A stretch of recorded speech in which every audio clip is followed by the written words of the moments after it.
All right. What's going on, everybody? How are we doing this week?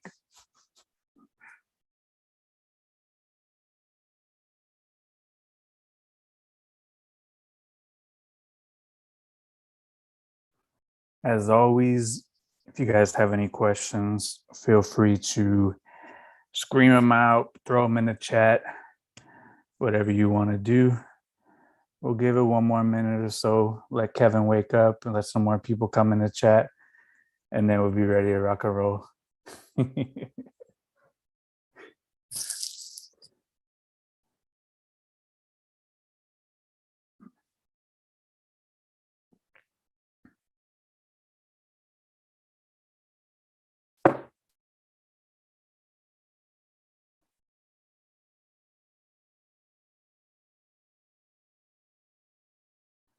All right, that's about a few minutes to me, so we'll rock and roll.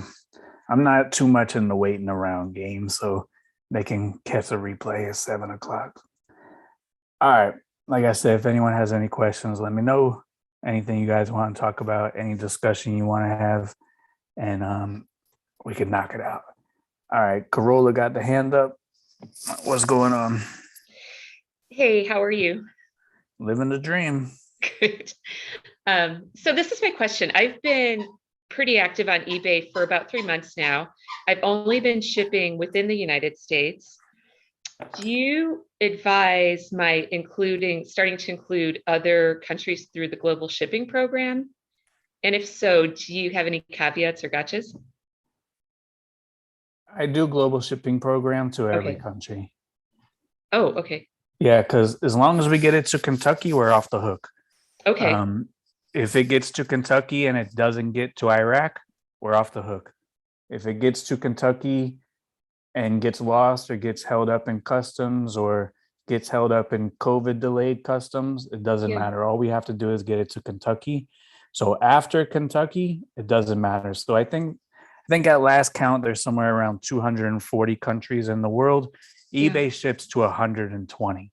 So Okay. they've already eliminated problematic ones, or maybe ones that, third world countries that don't really have a post office that can track or deliver items. So I do a global shipping program, get it to Kentucky. The rest eBay could worry about. If the customer has an issue, they can contact eBay. eBay will give the customer a refund. You will still keep your money. Okay, great. Thank you so much. Mm-hmm. All right. You could do direct international shipping if you want. It's a little more difficult because you have to, maybe fill out customs paperwork or whatnot, but also all the liability falls on you. So if you do straight international, if it doesn't show up in Iraq, then you have to provide a refund. If it stays in customs for maybe 60 days, which is not totally uncommon right now, you have to provide the refund.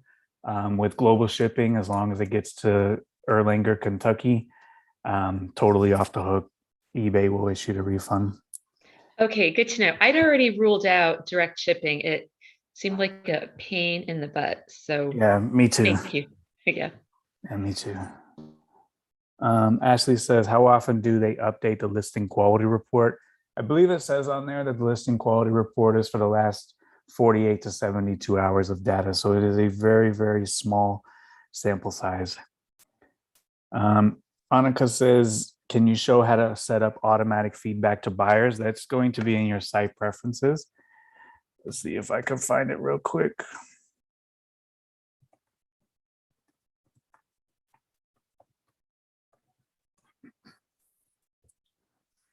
So if you go to this page right here, I'll link it in the chat. That's for the UK, but we'll change that to the .com.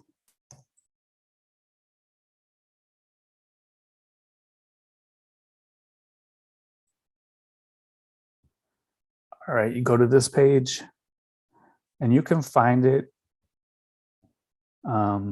since site preferences. So you can go right here and then you can go to automation preferences, and that's going to be inside of your site preferences. And it tells you right here in automation preferences, Seller Manager Pro, scroll down to the feedback section, and you could choose two ways: when the buyer has paid for the item, or when the buyer has paid for the item and left you positive feedback. So it's in site preferences. If you can't find it, site preferences is hard to navigate. I usually Google eBay site preferences, whatever I'm looking for. So in this case, I would type in eBay site preferences, automatic feedback, and they'll bring you to the right page. But trying to navigate site preferences is it's a little difficult sometimes.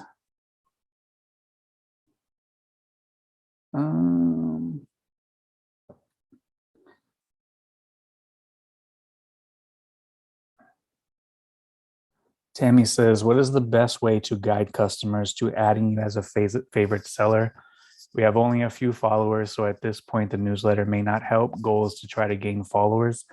So what I do is when a customer messages me and they say, hey, thank you for the item, I message them back and say, hey, no problem. Feel free to save me as a seller. I've actually grabbed the link for my store and I put it into the blurb and I say, hey, thanks so much. Please save me as a seller. Here's a store link. Click the heart button, follow my store. I upload 300 new items just like this every day. So whether they say thank you, whether they say, hey, payment was made, if they engage in some sort of conversation, I always tell them to follow the store. If they ask about buying multiple items, I always tell them follow the store.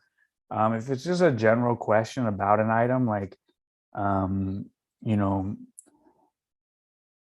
how does the pony look on this polo shirt? I don't tell them follow the store, but if it's any sort of conversation or someone that buys a lot or something like that, I always prompt them, hey, thank you so much.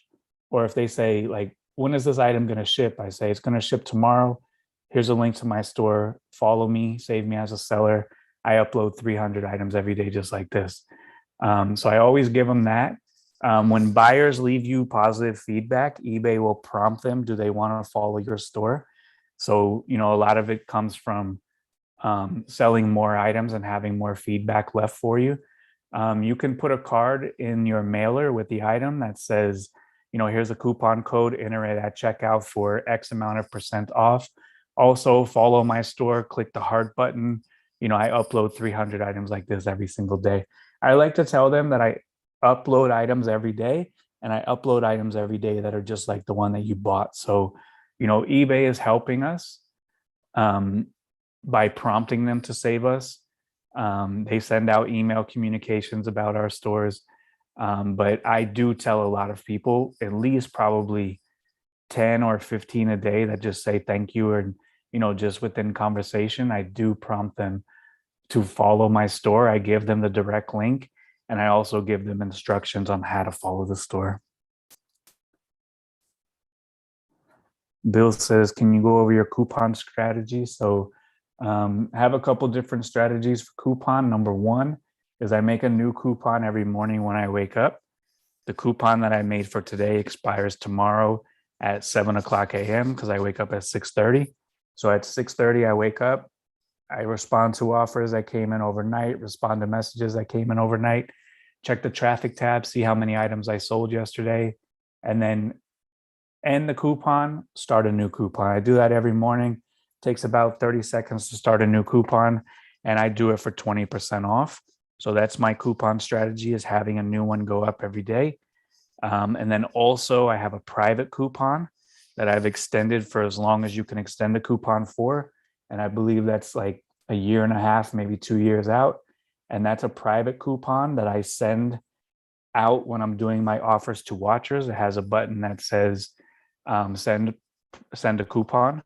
So I send them that coupon and they can come back and use it anytime within the next 2 years or until I end that coupon. I also include that coupon in the newsletter that we talked about earlier. And I use that private coupon when people message me and say, hey, something, I'll say, hey, here's a coupon, 20% off for your next purchase. So I have a public coupon and a private coupon.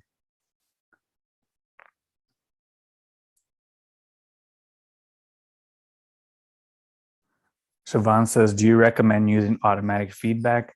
That part doesn't really matter too much. It's just whatever you want to do. A lot of customers do enjoy getting feedback, so they like it. You can't leave negative feedback, so there's no point of withholding feedback or, holding it hostage. So if you want to do it automatic, that's, one less thing that you have to do and work on. I usually give all the feedback, usually like every 2 weeks. I just go through and do it manually, and I just bust them out real quick, automatic feedback. But if you want to, or I just do it manually every 2 weeks. But if you want to do automatic feedback, it doesn't matter when you give it, whether they pay or whether they've left you feedback. We can't leave negative feedback. And if you give a lot of feedback, you will probably receive more feedback in return. I think my rate is like 20 or 25% feedback that people give me. As you get more feedback, people are less likely to continue to give you feedback. That's kind of what it seems. But if you want to do automatic, there's no big deal because you can't give a negative or a neutral. So there's really no point or reason withholding it or anything like that. So customers do appreciate it. Some actually really like it, and some will even message you if they don't receive it in enough time. They'll let you know that they left you feedback, or they're kind of withholding your feedback until you provide them their feedback. So first question in the group says, what steps did you take to start your brick and mortar store? When did you get the idea to start it? And also, do you have plans to add more locations or do wholesale? So before I get to that question, there's coupon questions that just came up. Bill says, could you be on the hook for a 20% off public, 20% off private, 40% off total, or does eBay have it set so the customer can only use one?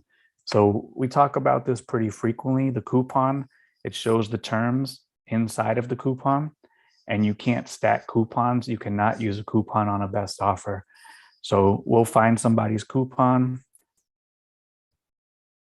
We'll look for a Nike shirt, and we'll find somebody that is running a coupon real quick. This guy's running a coupon. And if you click up here, see eligible items.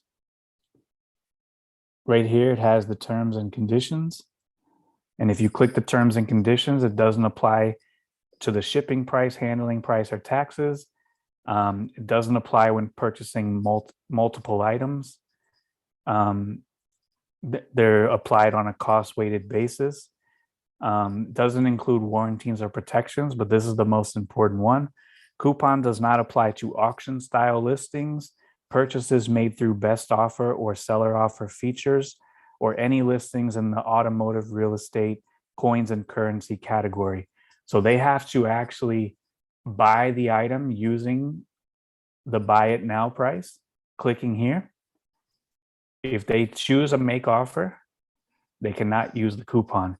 If they buy it now, they will get 15% off of this price, but you cannot use multiple coupons, and you cannot send the best offer and still use the coupon. And Heidi says, how do you come up with unique codes 365 days a year? I don't know. It's really simple. I just get to the page and make up a silly coupon. There really is no rhyme or reason to do it. All right, so back to the original question. What steps did you start your brick and mortar store? When did you get the idea to start it? And also, do you have plans to add more locations or do wholesale? So when pre-COVID, I was going to all the thrift stores myself. I went to about 50 stores a week. I went to the flea market 3 times a week. And I was handpicking every single item.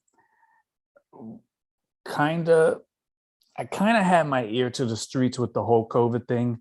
I saw China close down.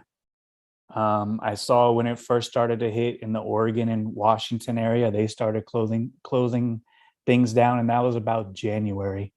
So I believe it was March 16th where the basketball player fell ill, and they stopped the NBA and everything closed right after that. So I had kind of already been preparing since January. I started making some connections, started ordering wholesale from people because I saw Oregon closing. I saw, up the Pacific Northwest. And then I believe Minnesota got hit second and they started closing up stuff. So I saw all these crazy videos out of China that probably ended up being propaganda. And, kind of thought it might have been pretty crazy. So I started making some connections in January. We talked about it in the original group that I had with those guys.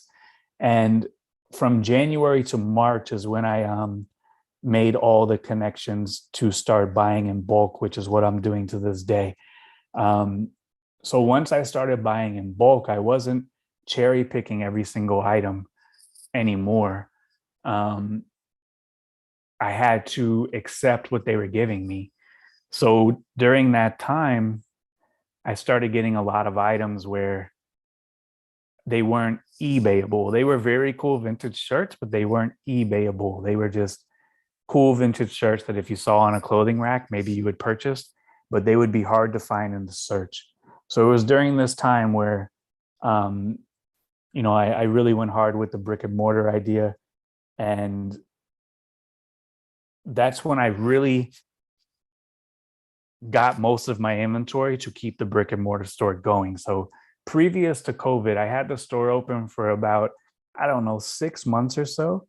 And I was able to kind of handpick everything that the store needed. But once the supplier started bringing everything, that's when I knew I didn't have to worry about eBay inventory or store inventory. So that's how the store came about. It's just these guys, they pick up random cool vintage shirts that I could buy for $5 and I can turn at the store and make a profit. An example of one of the shirts would probably be like a Marlin shirts. Marlin shirts on eBay are practically worthless, but I can sell a Marlin shirt in the brick and mortar store for $20 and I can sell 100 of those a week. On eBay, maybe get $10, maybe it'll never sell.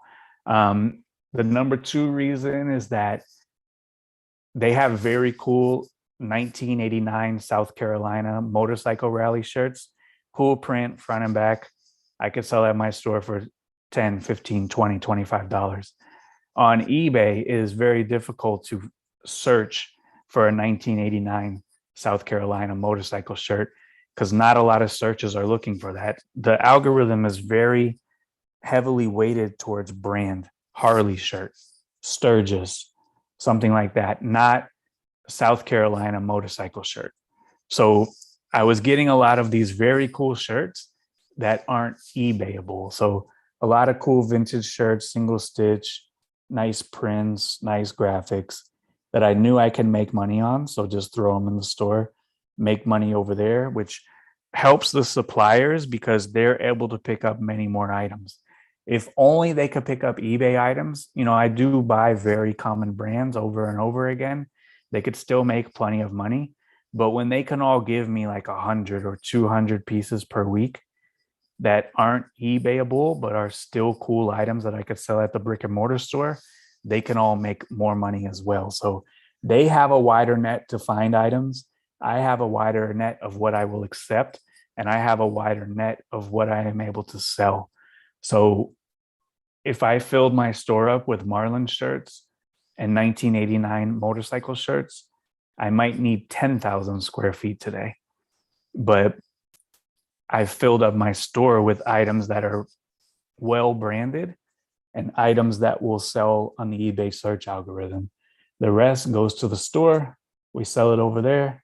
All the grails, all the bangers, they go to the store first. If they don't sell over there after a couple of months, I bring them home.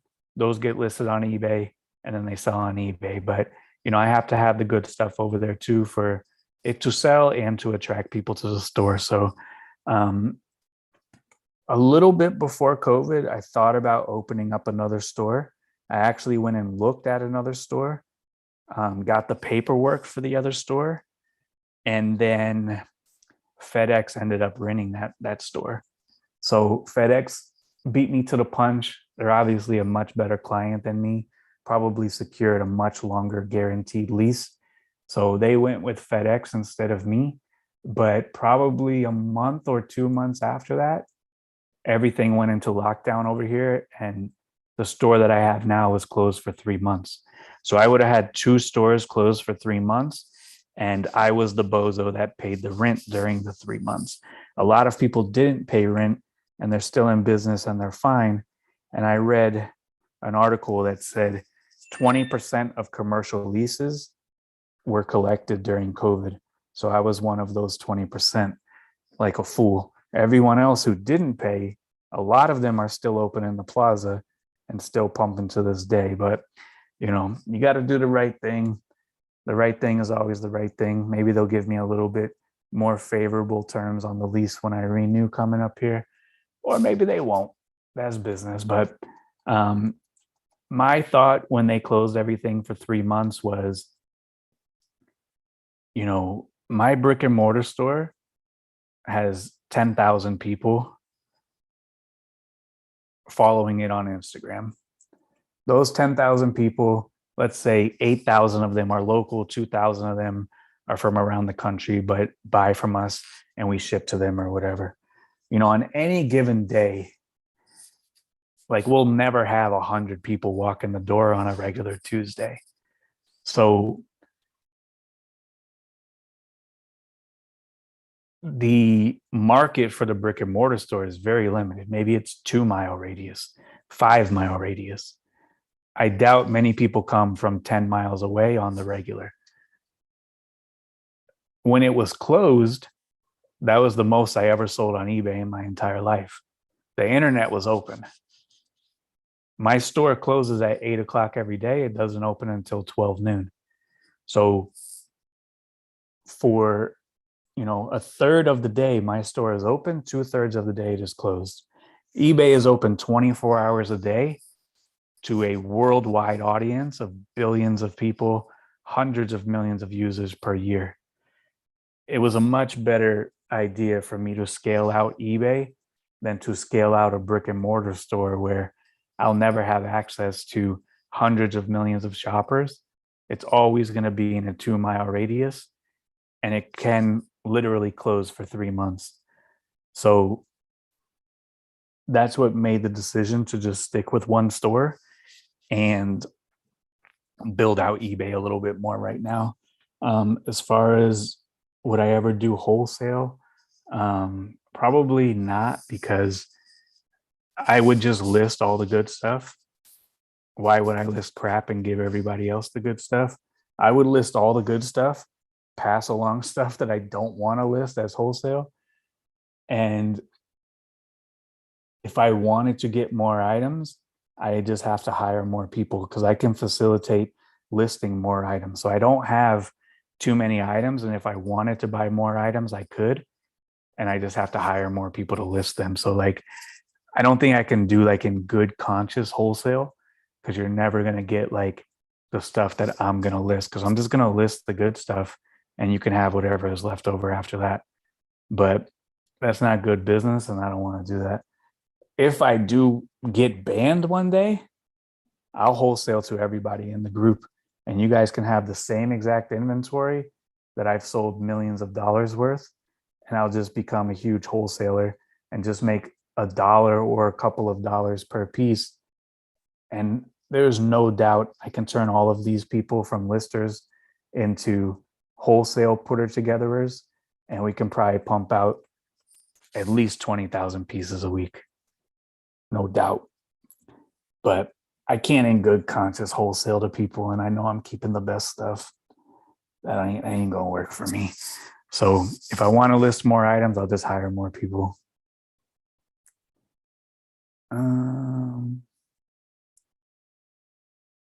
Ashley said, "Are you prepared for another lockdown?" Well, I live in Florida, and I think right now Florida is rocking and rolling. So hopefully we don't lock down again. JJL, what's most profitable besides eBay? I guess drug dealing is pretty profitable, but I don't know. eBay is pretty profitable.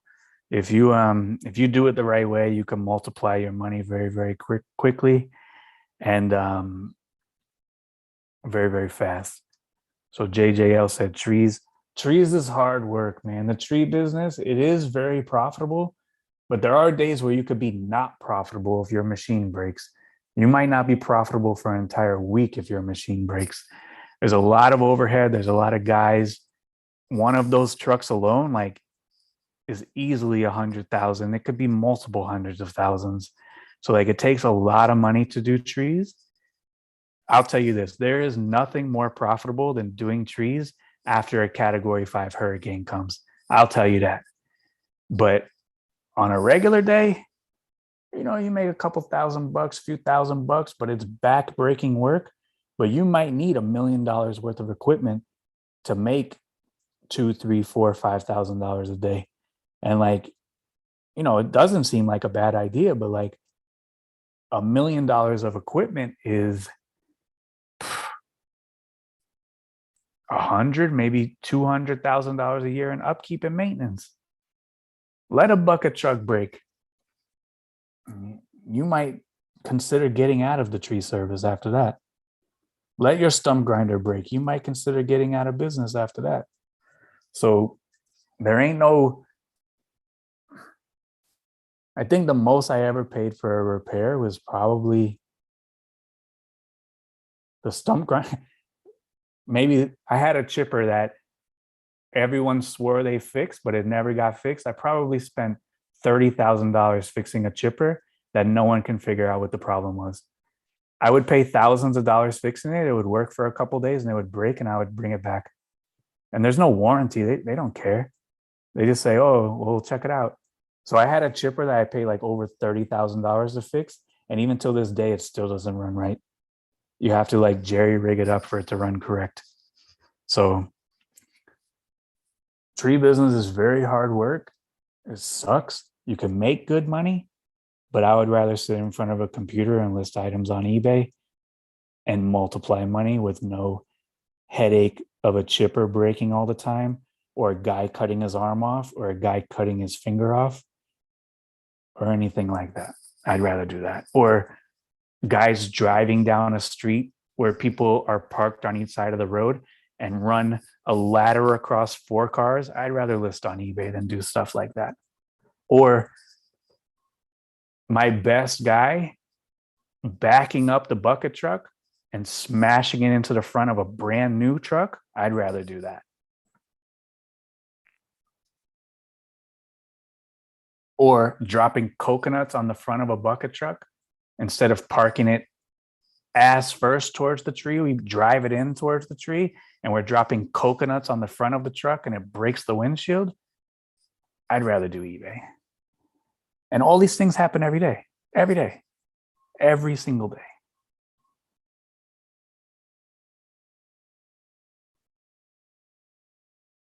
But when the day goes great, you feel like you're rich.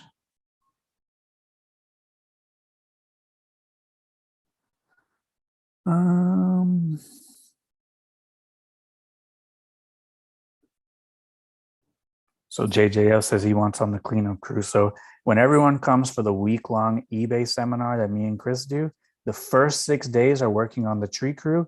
Day 7 is working on eBay.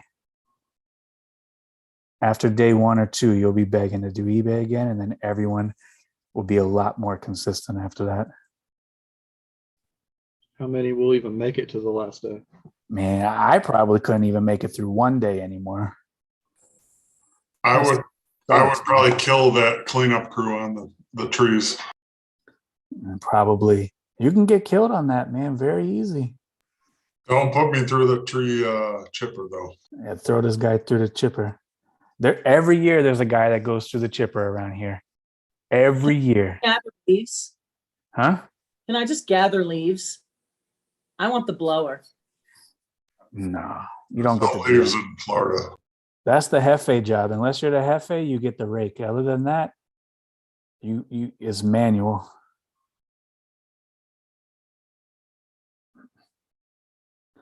All right. All right. Sarah says, what keeps you motivated from listening to you is how you grew up and your son. Now that your son has grown, has your motivation changed? I think the motivation is still the same, at any day, you could get hit by the bus. Maybe you don't wake up, you could be healthy today and not healthy tomorrow.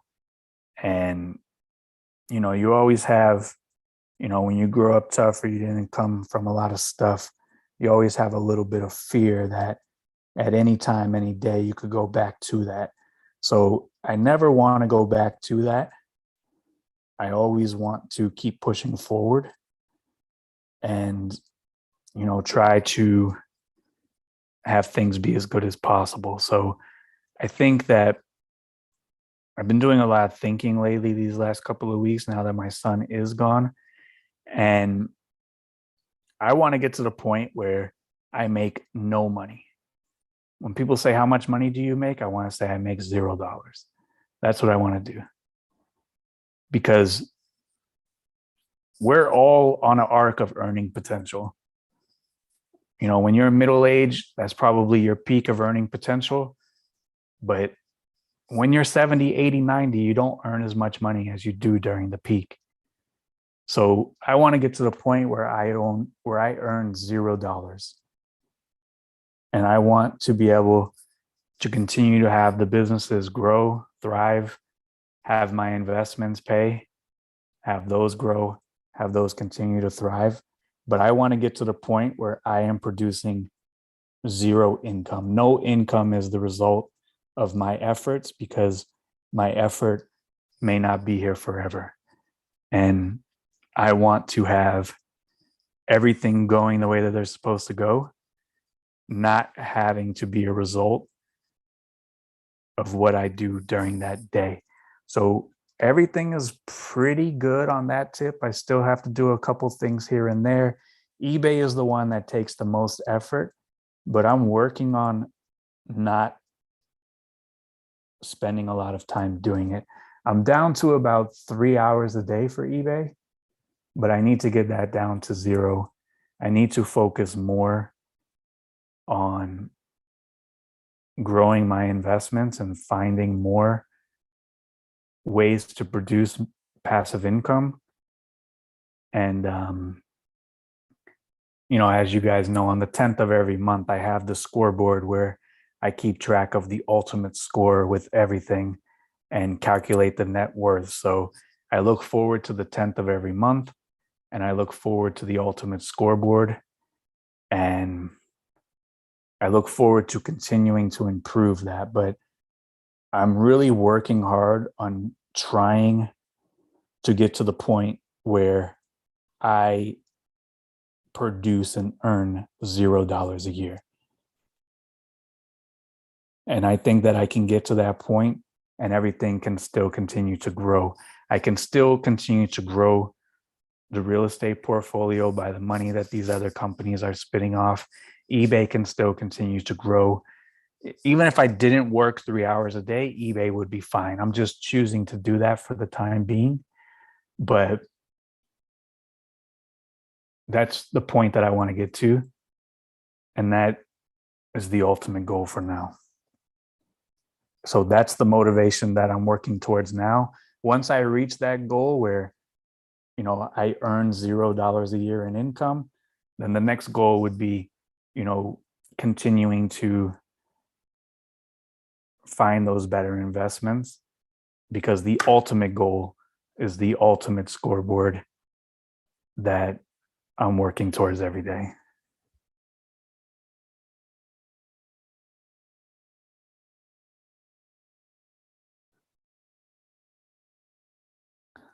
Sarah says, do you have succession plan for your businesses? I do. I have a big hit by a bus note. My wife knows everything to do. I have all the important phone numbers. Everything is situated. So if I get hit by a bus, everyone is still rolling. Hey, Tech, I have a question. Mm-hmm. So you know how you tell everybody to stay in their lane? Well, I didn't. And I was at a garage sale and found this $20 little breakable figurine and sold it for $225 on eBay, which is good. Had to go out and, find a box and buy all this stuff to ship it. I took out insurance through eBay and the buyer gets it and it's broken in pieces. So, filing the insurance claim or getting anyone to figure out how to do that, it has been a nightmare. Like, apparently it's not even insurance through eBay, it's insurance through this other company. So I've been kind of dealing with that.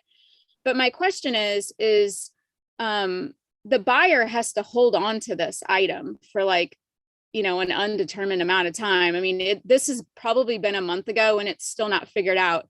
How do you get people to keep the item? Because she is messaging me every day wanting to throw it out and how long does she have to keep it? And I'm dealing with UPS because that's who I sent it to. And it's kind of a nightmare. I'll never do it again, but So good lesson to learn on many accounts.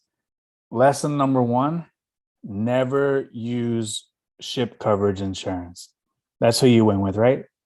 yes. Mhm. They suck. Never use them. If you would have went USPS or UPS insurance, you'd already have your money and the case would be resolved. If Okay. you went USPS insurance, you upload a picture that it's broken, you upload a picture that it's been refunded, you'll have a check in your mailbox probably within 4 to 7 days. Case closed, done, it's a wrap. I had an issue with that ship coverage, and I actually had to call them. And when I called them, I think it was literally an old lady at her house that picked up the phone, and that was the company. Like, there wasn't much of a company, but that was like 5 years ago. They might be big time now, I don't know. But I think you have to call them and you have to be on top of them, because that company will kind of push you and kind of give you the okey doke, and they don't want to pay you out. So as for the Can customer, you choose what insurance you use? I didn't even notice that there was like a choice. when you do the drop down, it says use ship coverage or it says use USPS. Okay. I'll make I sure. think USPS is like maybe like 15 cents more, but I'm telling you, they would pay you out within 4 days. Yeah, I would not recommend this to anyone because it's been a nightmare. You either have to call them or you have to email them 100 times for them to do anything. Because what they want you to do is get frustrated and give up. Yeah. So Okay. as for the customer, like with the item, I suppose they send you a bunch of pictures and stuff. Yeah, she did. She was really good about sending me pictures and but the thing is they're telling me, she may have to drive it somewhere and get it inspected. And I'm like, this lady's not going to drive it. She has her, Yeah. at this point, she has her refund. I had to refund her through Mhm. eBay. So, Honestly, I would tell a lady, throw it away. okay.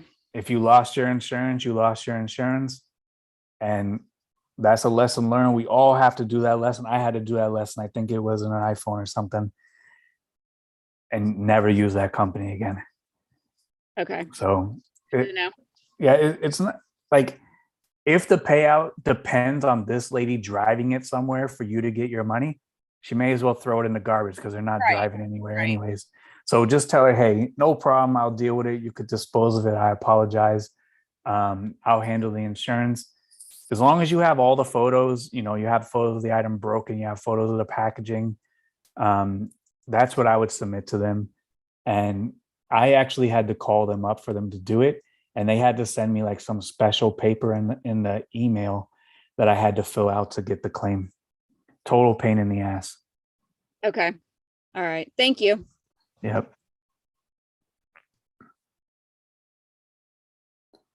So Seth says, how do you get USPS insurance on the coins? They say it's not covered. Coins and currency must not be covered by USPS. So I think you're out of luck due to policy.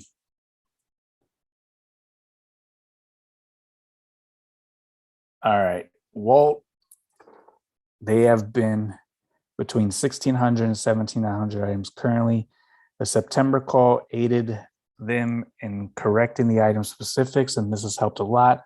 I am slowly growing through the old listings and updating. However, I'm only selling 2 to 3 items a day on average. I need to source better items. However, I am not doing the best at this. I need more guidance and directions on better learn what to source, because some of my crappy items have sold just over a long time. So we went through this a couple of times, but this would be step number 1, and this is what I would do. I would open up eBay and I would search my zip code. If you sell men's shirts, I would search a very general search. I would go down to pre-owned. And then I would go to the zip code and I would do it 25 miles within my zip code. So let's say you live in 90210. That'll search everything within 25 miles of 90210. I would sort high to low. And the highest priced items are items that you're never going to find at the thrift. But I would make sure that I knew what these items were. Like this heart-shaped box shirt, it's never going to sell for $10,000, but it will surely sell for $1,000.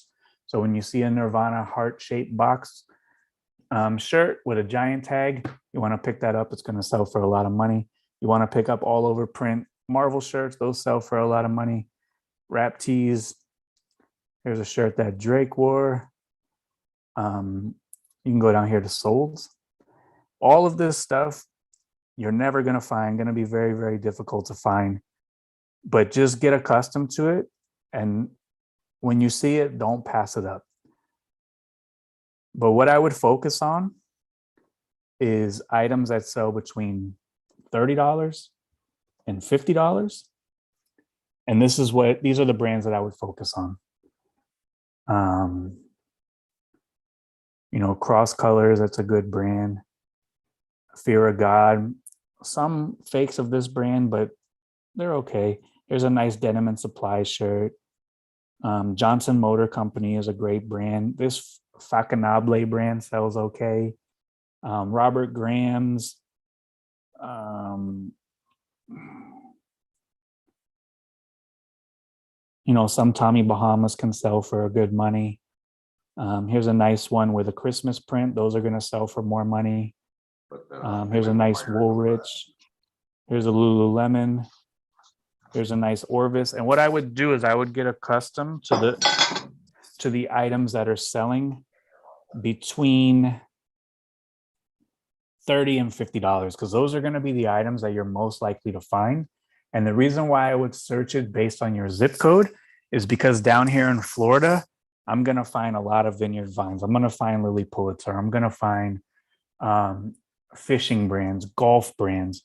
If you live in Minnesota, maybe you find more Duluth Trading Company. Maybe you find more Woolrich, more wool stuff, more workwear, more Carhartt. I'm not going to find as much down here. So you could look at my store and you could live in Minnesota, and good luck going to the thrifts and trying to find the brands that I find all the time. It's not going to be as easy for you to do. But if I went to, Robin's store, she lives in Maine and she finds a lot of LL Bean, because LL Bean is from Freeport, Maine. And I'm trying to find LL Bean everywhere in Florida. I'm not going to find a lot of it like Robin is. So I would go into eBay, all those high dollar stuff, look at it, become familiar, add it to the Rolodex, but really focusing on that $30 to that $50 range, because that's the sweet spot where people donate to the thrift. So that's going to give you a good idea of what kind of brands to build your Rolodex of and what you can actually find locally.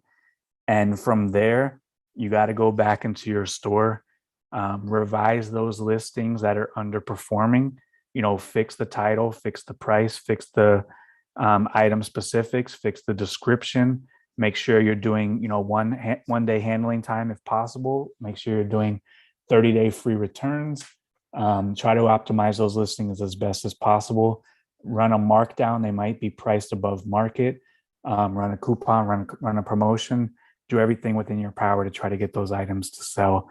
But, if you're trying to build a brand list, everyone here could give you a Bolo brand, but if you don't live in Florida, you might not find Lilly Pulitzer. So us telling you Lilly Pulitzer would be a waste of time for you if you live in Iowa. So I would search where you live, 25, 50, 100 miles, and see what other people around you are buying and selling. Isaiah, question? Yeah, it's not necessarily related to this. I'm Never gonna is. yeah, I'll let you walk. Go ahead and finish. He said something as a response to you, and then I'll go. No, good. Oh, you got another one? Yeah.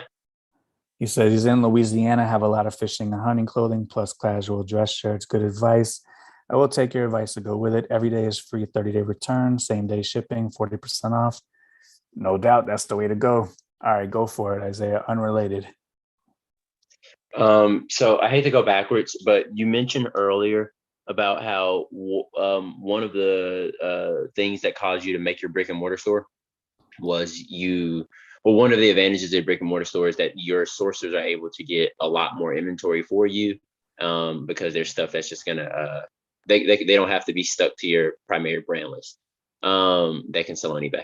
So my question for you is, like, is there something that I can do with my like duds shoes? Because like periodically I'll get a pair of shoes where I miss some kind of defect and it ends up tearing or something, like sole separating, things of that nature. Are you aware of anything that I can do with those other than just like throw them away and send them to the salvage? Are there people that I can look for who like buy shoes like that, or how would you go about like liquidating those, or are those just useless? Well, unless your business is liquidation of garbage broken shoes, I wouldn't spend time on finding someone to buy my garbage broken shoes. I would just Throw them away. dispose of them. If they're donatable, donate them. If they're sellable but not eBayable, hit the flea market once a year, do a garage sale once a year, sell it to some other bozo once a year, once every 6 months, once every month, whatever you want to do.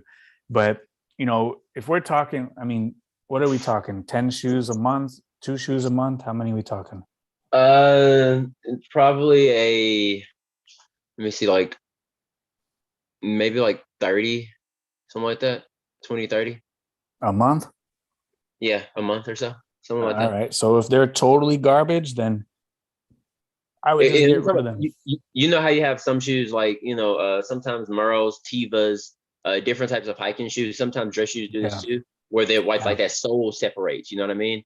And I don't like to sole glue it and then someone puts them on and they separate on their feet and then I get an eye. Sure. Yeah, if it's garbage, it's garbage, you throw it away. But unless you're gonna have like hundreds or thousands of pairs that maybe you can find somebody that specializes in broken shoes, it's probably not worth your time, because how much is someone gonna pay you for stuff that the alternative is throwing it in the garbage? Yeah, that makes sense. Because my local Goodwills just put them in a big box, and that box, I don't know what that box does with them, but they just so yeah. I wouldn't spend a lot of time on it. I would spend more time worrying about getting up quality listings and trying to find like one person in the country that can facilitate garbage shoes for the cheap. I see. So just throw them away, pretty much, or donate them. Or take them to the flea market if there's a chance of them selling, and get a couple dollars in your pocket cash. Okay. But if they're truly garbage, throw them away. Anna says she receives weekly payments every Tuesday. The next payment will be in 2022. All sales from this week, 2021, need to be reported as income on 2022. So every sale up until December 31st at 11:59 p.m. is going to be income for the year 2021. Doesn't matter when you get your payout. So at 12 midnight, January 1st, 2022, that starts next tax year, 11:59, December 31st. Every sale you make falls on this tax year. eBay time, right? Oh yeah, that's a good point too. eBay time. So that if you're on the East Coast, that would be 3 a.m. So 2:59. Okay. So So after this month's over, we can just look at our basic December sales chart, and it's going to tell us what falls in that category, right? Well, they're going to send you a 1099K anyways, that is going to have all of the sales for December up until December 31st, 11:59. So it doesn't matter exactly when it hits your bank account. It's going to be on the 2021 1099K.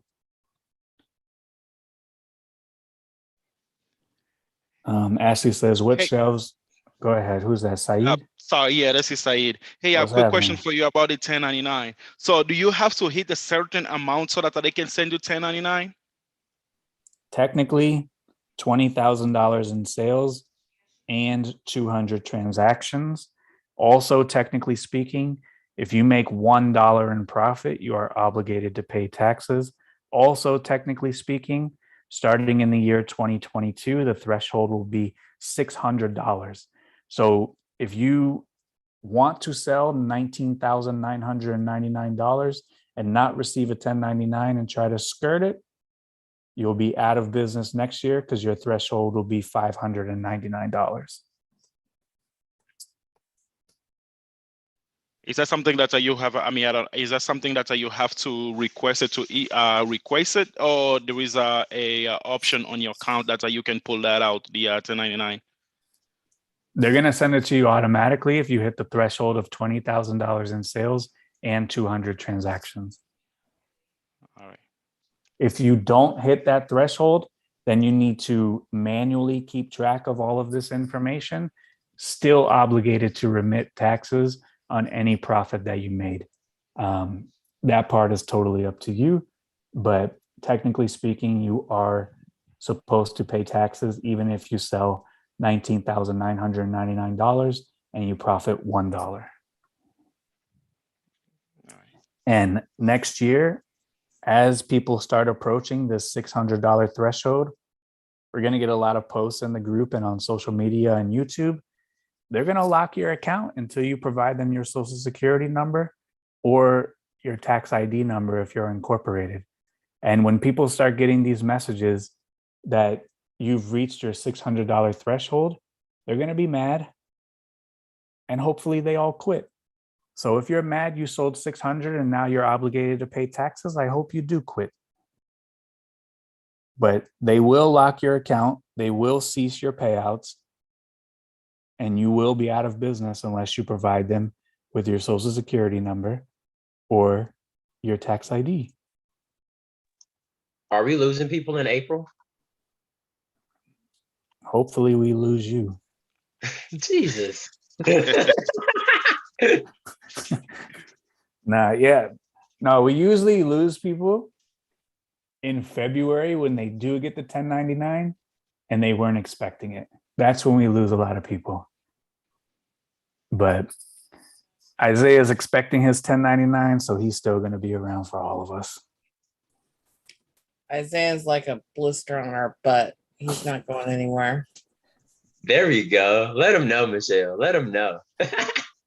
So, yeah, a lot of people fall off in February because maybe they weren't keeping track of anything. They're just hitting garage sales, just doing it for fun, doing it as a hobby. But the government don't see this as a hobby when you're turning a profit. So if you're turning a profit, profit is taxable and profit needs to be paid. So you could say you're a hobby. You could say you're doing it just for fun. But the rules are the rules.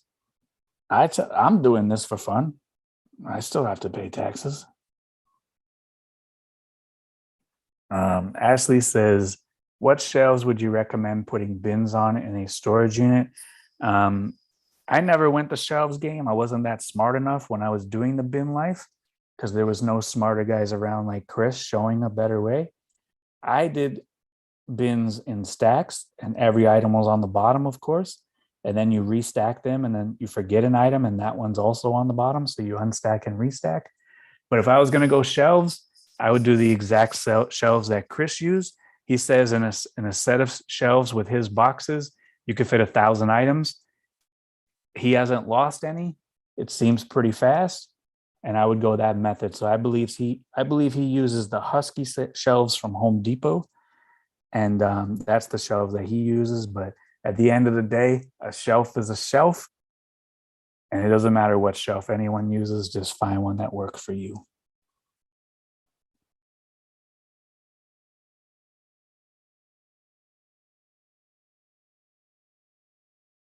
So Mandy says she thinks her husband's company, UPS, insures coins. I think I did read that as well. I think they insure coins and money as well. So, but the post office, I don't think does. Jason says, how do you get those bags you can use to put your items into when it rains when your mail carrier comes? So I think he's talking about the burlap sacks. If so, you just go to the post office and you ask for them. I think they're called number 2. Let me see. And you just ask for them. Just say, hey, I ship a lot of items. I'm looking for the bags for people that ship a lot of items. And they'll usually be right behind the counter. So they're not going to be hard to find. So this is the bag that you're looking for. This one right here. And if you're going to do home pickups and you're going to use these bags provided by the post office, use one bag for first class, use another bag for priority. Don't mix first class and priority in here, because these just go on a truck. And in the first class direction or in the priority direction, if you have priority in the first class bag and it goes in the first class direction, those priority packages will be late. They're going to be running on first class time. So these are the sacks. I think they're called the number 2 sacks. Like this is the number 1. Yeah. So this is the number 1. And then they have one that's a little bit bigger, which is the number 2. So either get a number 1 or a number 2.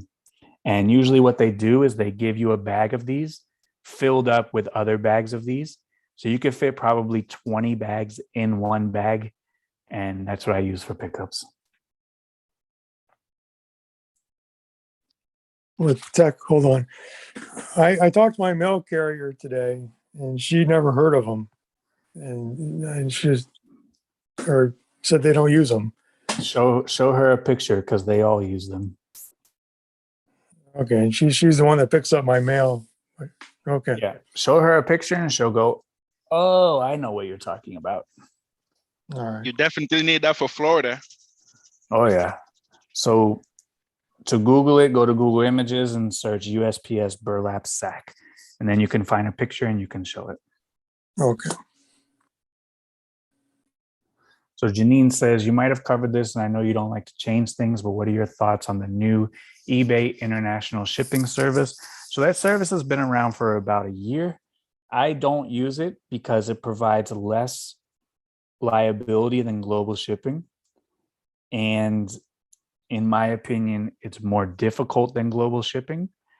And since I don't like difficulty, and since I have people that do the packing, I want to keep everything simple and uniform and done one way. And for the ship program, I know Chris has talked about it in the morning call, and he says sometimes it's better to ship those through eBay.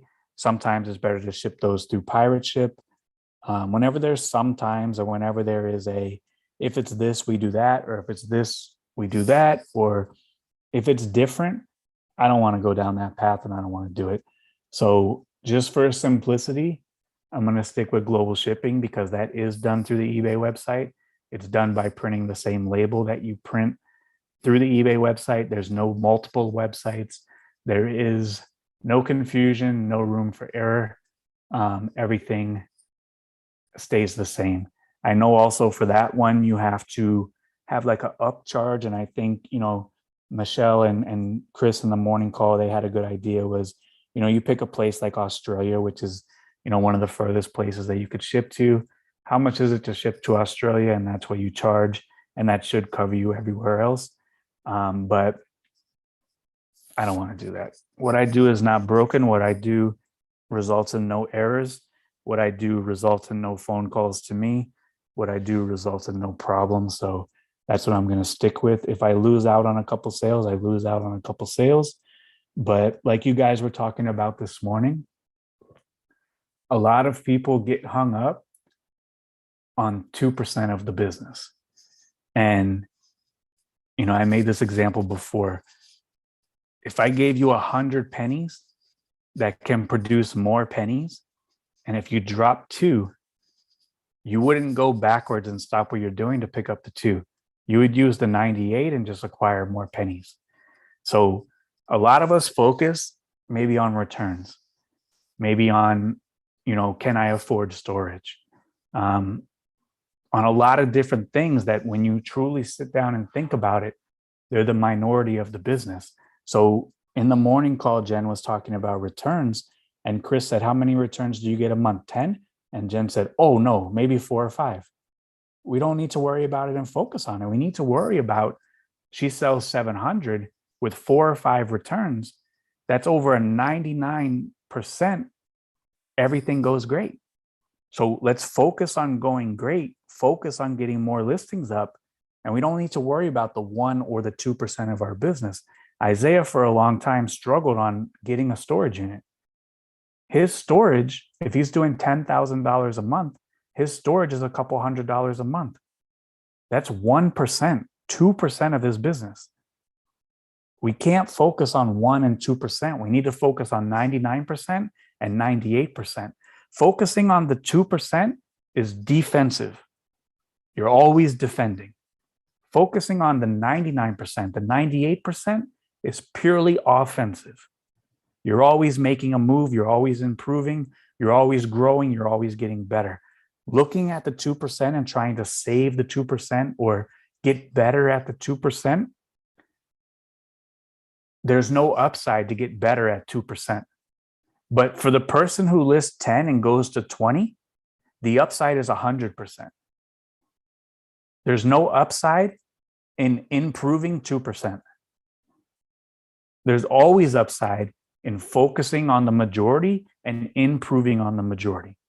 If you go from 25 to 50, that is a 100% improvement. If you hit it out of the park and go from 2% to 1%, that's net 1%, and it doesn't even matter. It's a rounding error. So all the stuff that we talk about, trying to automate some stuff, trying to, find a better way to do stuff, find an easier way, a more comfortable way, eliminate things. I am a firm believer, 1000%, every single process on eBay should be done manually. 1000% believer in that. I still do everything manually to this day. Every single offer, respond to manually. Every message manually. When I do a sale, I do them 400 items at a time manually. You don't learn the platform by automating. You don't learn the platform by shortcutting something. You learn the platform by doing it manually. You figure things out by doing it manually. You improve on doing things manually. And if I have time with all the stuff that I have going on, I get 100 times more offers than people in this group. I still have time to reply to them manually. I get messages from way more people than this group. I still have time to do them manually.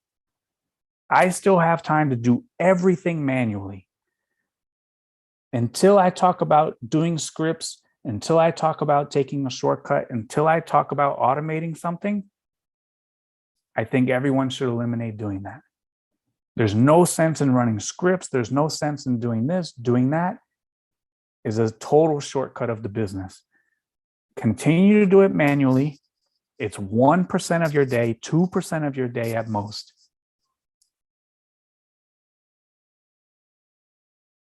We haven't got the question yet of how can I get 2% more time to list more items? We don't talk about that. So we need to focus on the majority within our control and work on growing that rather than the minority of stuff that is outside of our control, such as returns for the most part, because returns are just part of the game. Low ball offers are part of the game, and a lot of people struggle with low ball offers. But that's part of the game. Respond to it in a professional manner may or probably might convert to a sale. I get more low balls than anybody. I respond to all of them. They convert to sales. So I want everyone to focus on the majority and work on building on that rather than the minority and trying to build and fix that. There's no upside to fixing the minority. There's only upside in growing the majority of our business.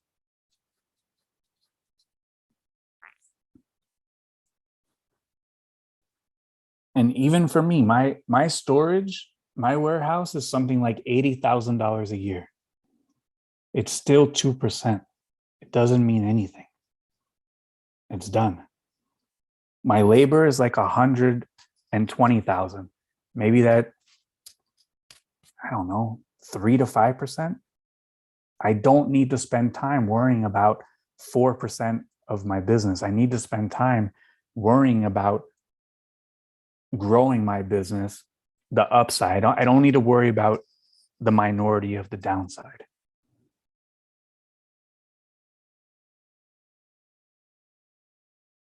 But I'll preface it. You are free to run your business however you wish. That's how I'm going to run mine. It has led to good success, and that is how I am continue to run it from here on out.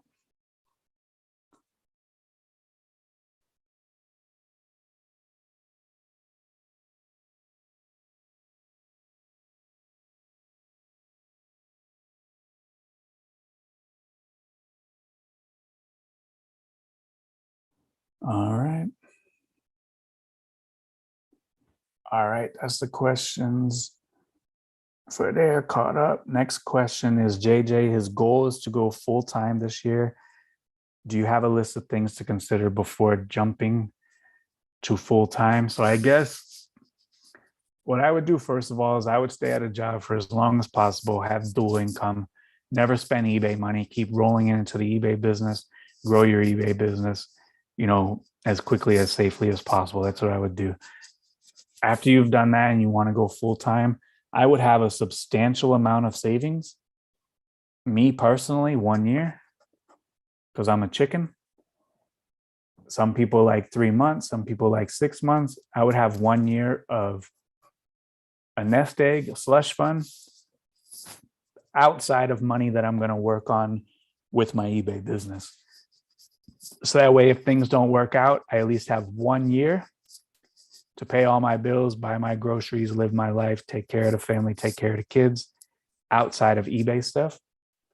And then the number one piece of advice I will give you after that is a lot of people quit their 9 to 5 to work part-time on eBay and expect full-time results. So if you want full-time results on eBay, you have to give full-time effort. If you want part-time results, then you need to put part-time effort. But you can't put part-time effort and expect full-time results. If you treat your eBay business as your 9 to 5, you'll be perfectly fine. But if you treat your eBay business the way a lot of people treat the eBay business and you're not consistent and you're not disciplined, then you might struggle and you might be back to the 9 to 5 before you know it. But if you treat your eBay business as a 9 to 5, then you'll be just fine. Full-time results require full-time effort. So if you have a couple dollars in the bank to keep you safe and you put a full-time effort into eBay, you will have full-time results. Vasquez says, nope. All right, Anthony says, I am having difficulty making a profit. The business is supporting itself, but not enough to pay myself. I list 20 a day, 7 days a week. I struggle with accounting for every penny. Should I slow down my listing and focus on keeping track of profits? The answer is yes.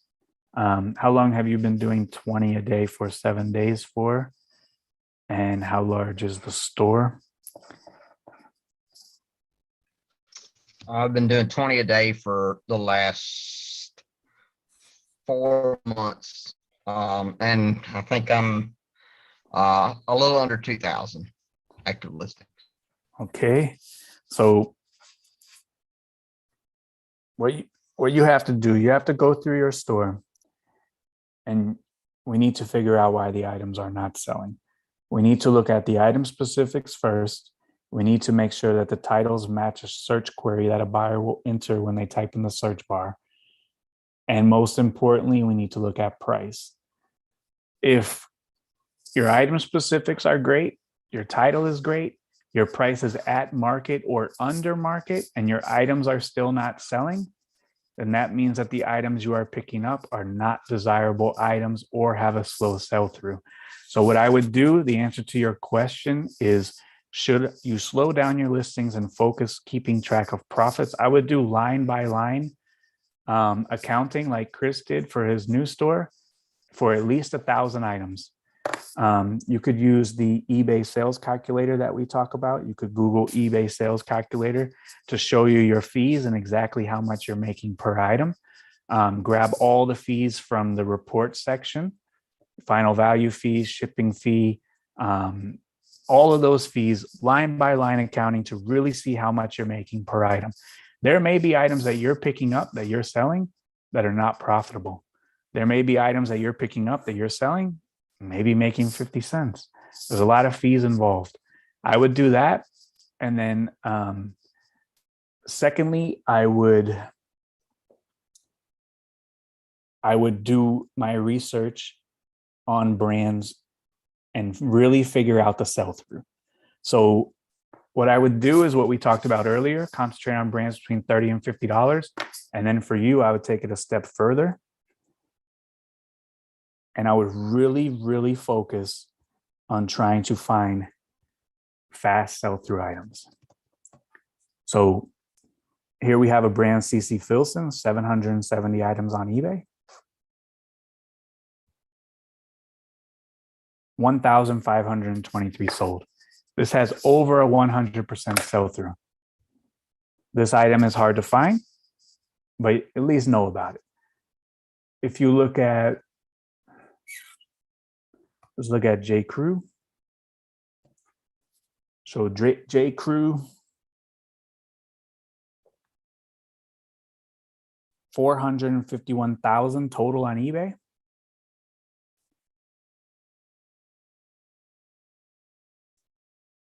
80,000 have sold. So 500 available, 500,000 available, 80,000 have sold. J. Crew is more saturated, more of a slower sell-through, more of a lower price. And then I would come in here and I would look at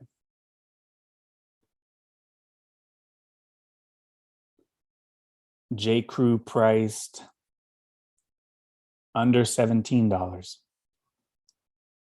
125,000 available.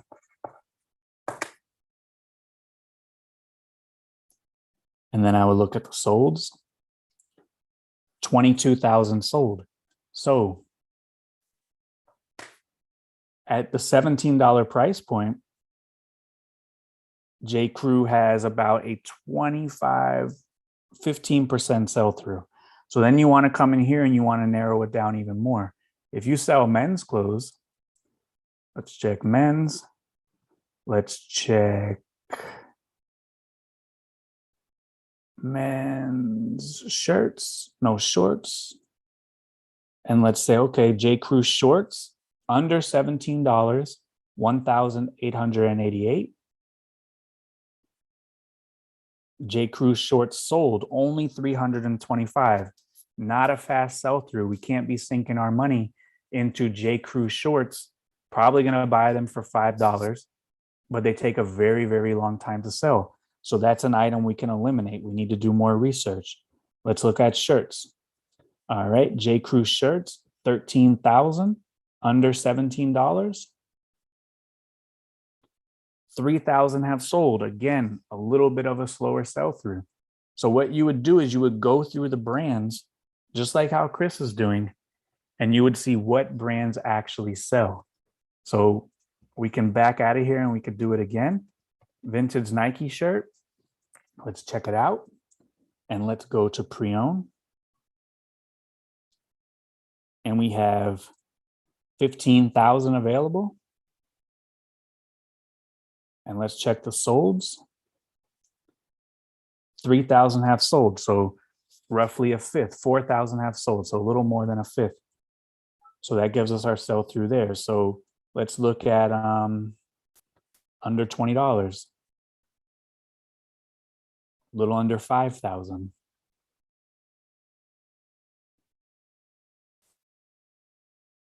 A quarter of those have sold in 90 days. So a little bit of a okay sell through, but more long tail. So if you can find Nike shirts that you can sell for under $20, you can expect for them to sell probably in 3 to 6 months, which again is not the best turnover.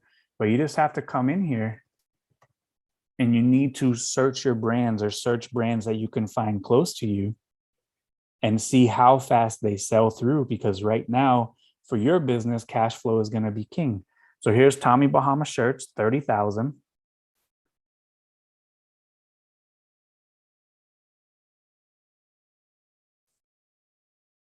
$10,000 sell. So a third of them sell within 90 days. And, you know, some of them sell for $10, some sell for 15. There's only two ways to make more money. One of them is to decrease your expenses. The second one is to sell more items. So maybe your thrifts are $7 for this Tommy Bahama shirt that sells for 14, 16, and 10. Maybe you got to go to the bins and get your average cost of goods down to the $2 to the $3 to the $1 range, and maybe find more items that way. Maybe these shirts at your thrift store are $3 each, and then 3 into 15 in about 3 months. Not so bad. So you just go through here, whatever niche that you're in, and you just really, really have to learn the brands. Like there's really not anything that anybody can, implant or give to anybody. I wish it was as easy as that is going to say like, these are the fastest selling brands. These are the ones that are going to turn over the fastest for items that you can find. So what I would do is I would search around my area. I would find the brands around my area that I can find. And I would sit down and do my homework and figure out the fastest items. And then when you are at the thrift, you're building your brands. And when you see them, you can't pass them up because there's all brands that newer sellers see that they pass up that they could have taken advantage of and got. So Orvis has 16,000 items, 7,000 sold. So, almost half sell within 90 days for the brand Orvis. That's under $20. So this would be a good shirt, maybe to pick up at, $5, $7, sell it for $20, and it'll sell 50% of the time within 90 days. So that's what I would do. And a lot of it is just strictly researching the brands, researching the sell through of brands. And that way your money is not tied up and you can get these items sold quicker.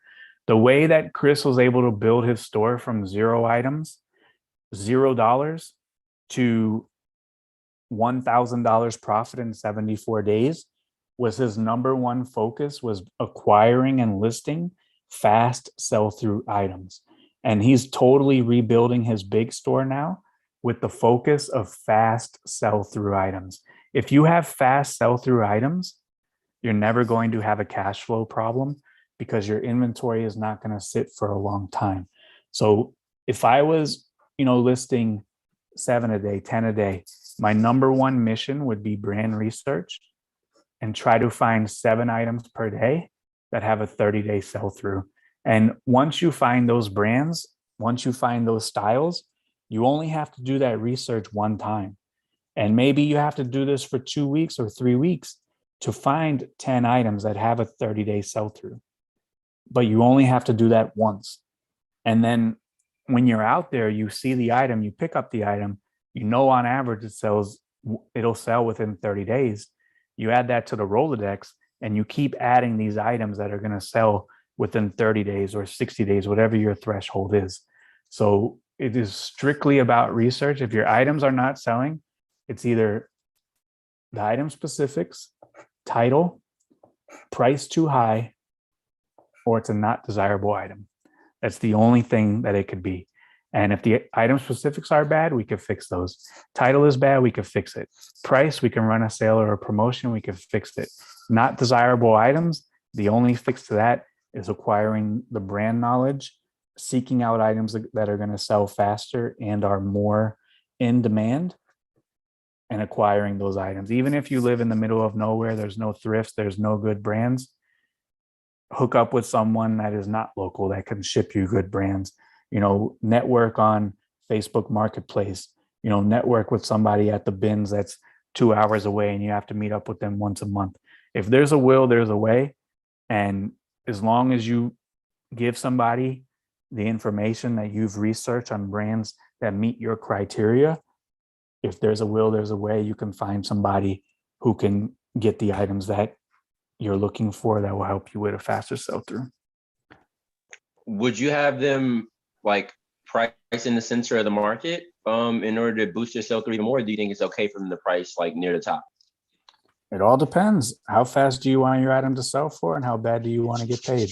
If you want your items to sell in a long time, price above market or at market. If you want your items to sell quick, price under market. If you want your items to sell the quickest, price very under market. It all depends on what kind of business and what exactly you want to do.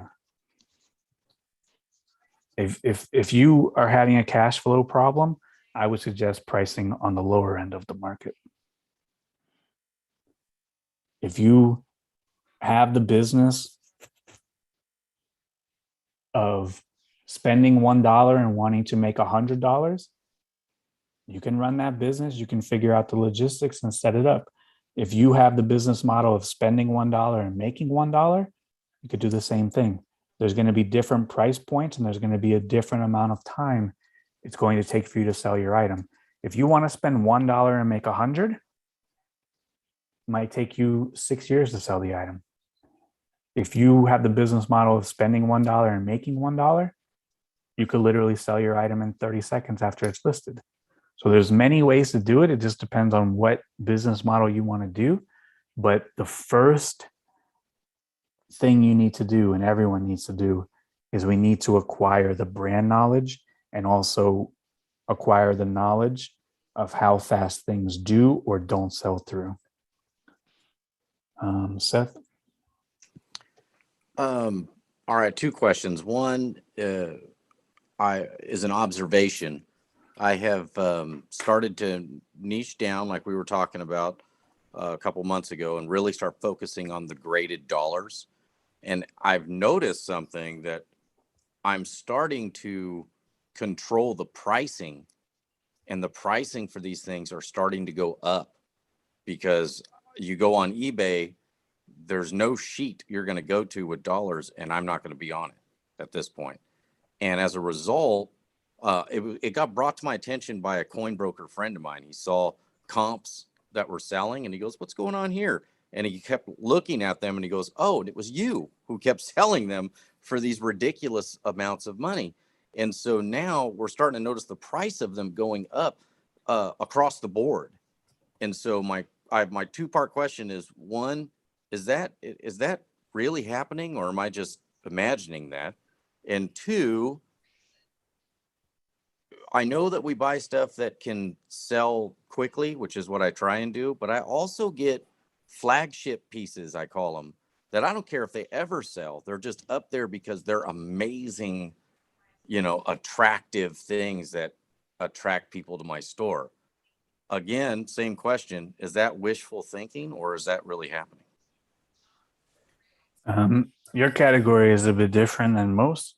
Your category depends on spot price of silver for the day sometimes, especially for the ungraded stuff.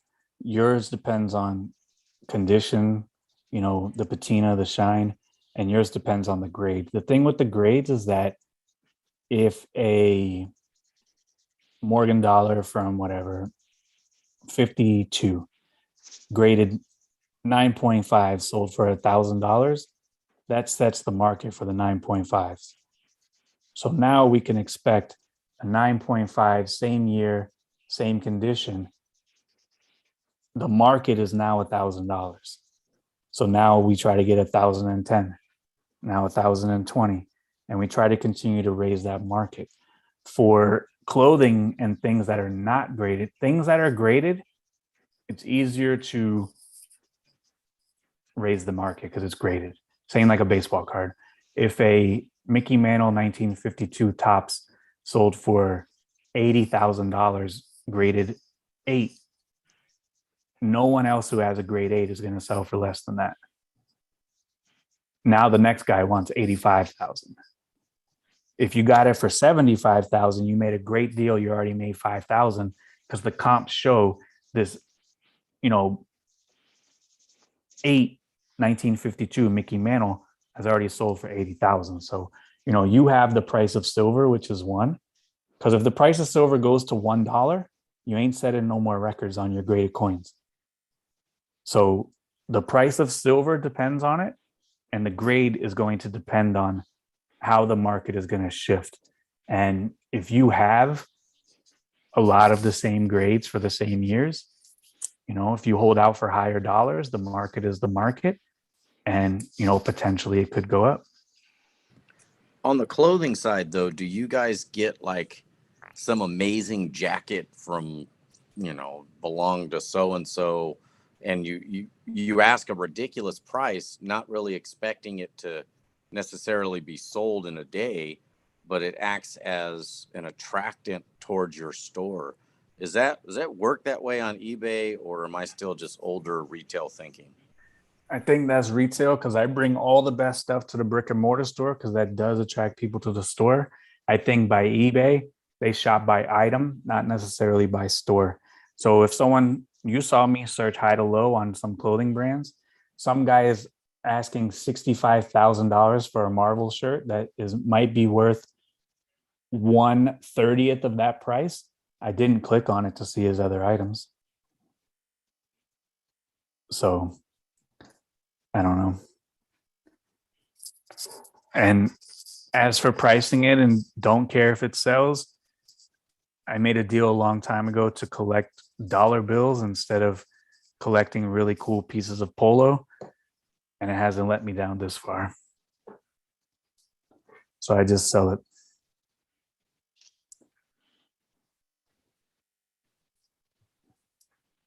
Bill says, do you have a formula for calculating critical mass to sell-through rate of your store, meaning you need 5,000 items to create profit margin for your monthly bills?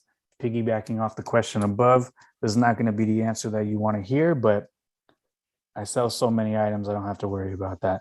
I'm way profitable, way in the green. It doesn't matter. I've never had to make that calculation. But if you are, paycheck to paycheck, week to week, month to month, it's not a bad idea to make those calculations and see exactly where you need to be, worst case scenario. But I run a lean, tight ship, pretty low overhead. My cost of goods is lower than if I was actually thrifting them myself.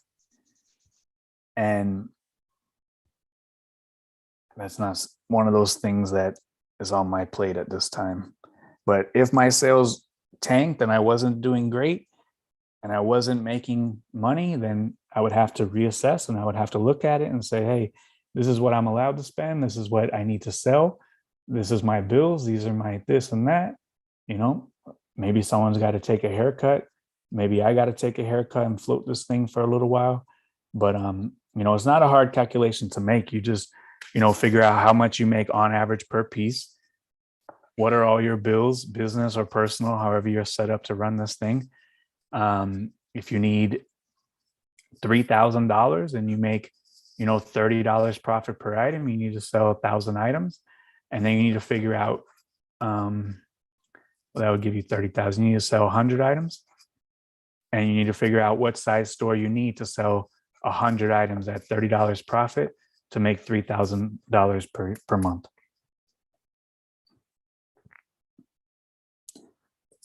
Mark says, what would be an ideal sales conversion rate percentage for clothing? I know the higher, the better. I've seen people with 1 and some people with 0.5. So there's no blanket answer to that because, again, if you're in the business model, you want to spend $1 to make 100, your conversion rate will be much lower than the person who wants to spend $1 to make $1 in one day. It all depends on how desirable your items are.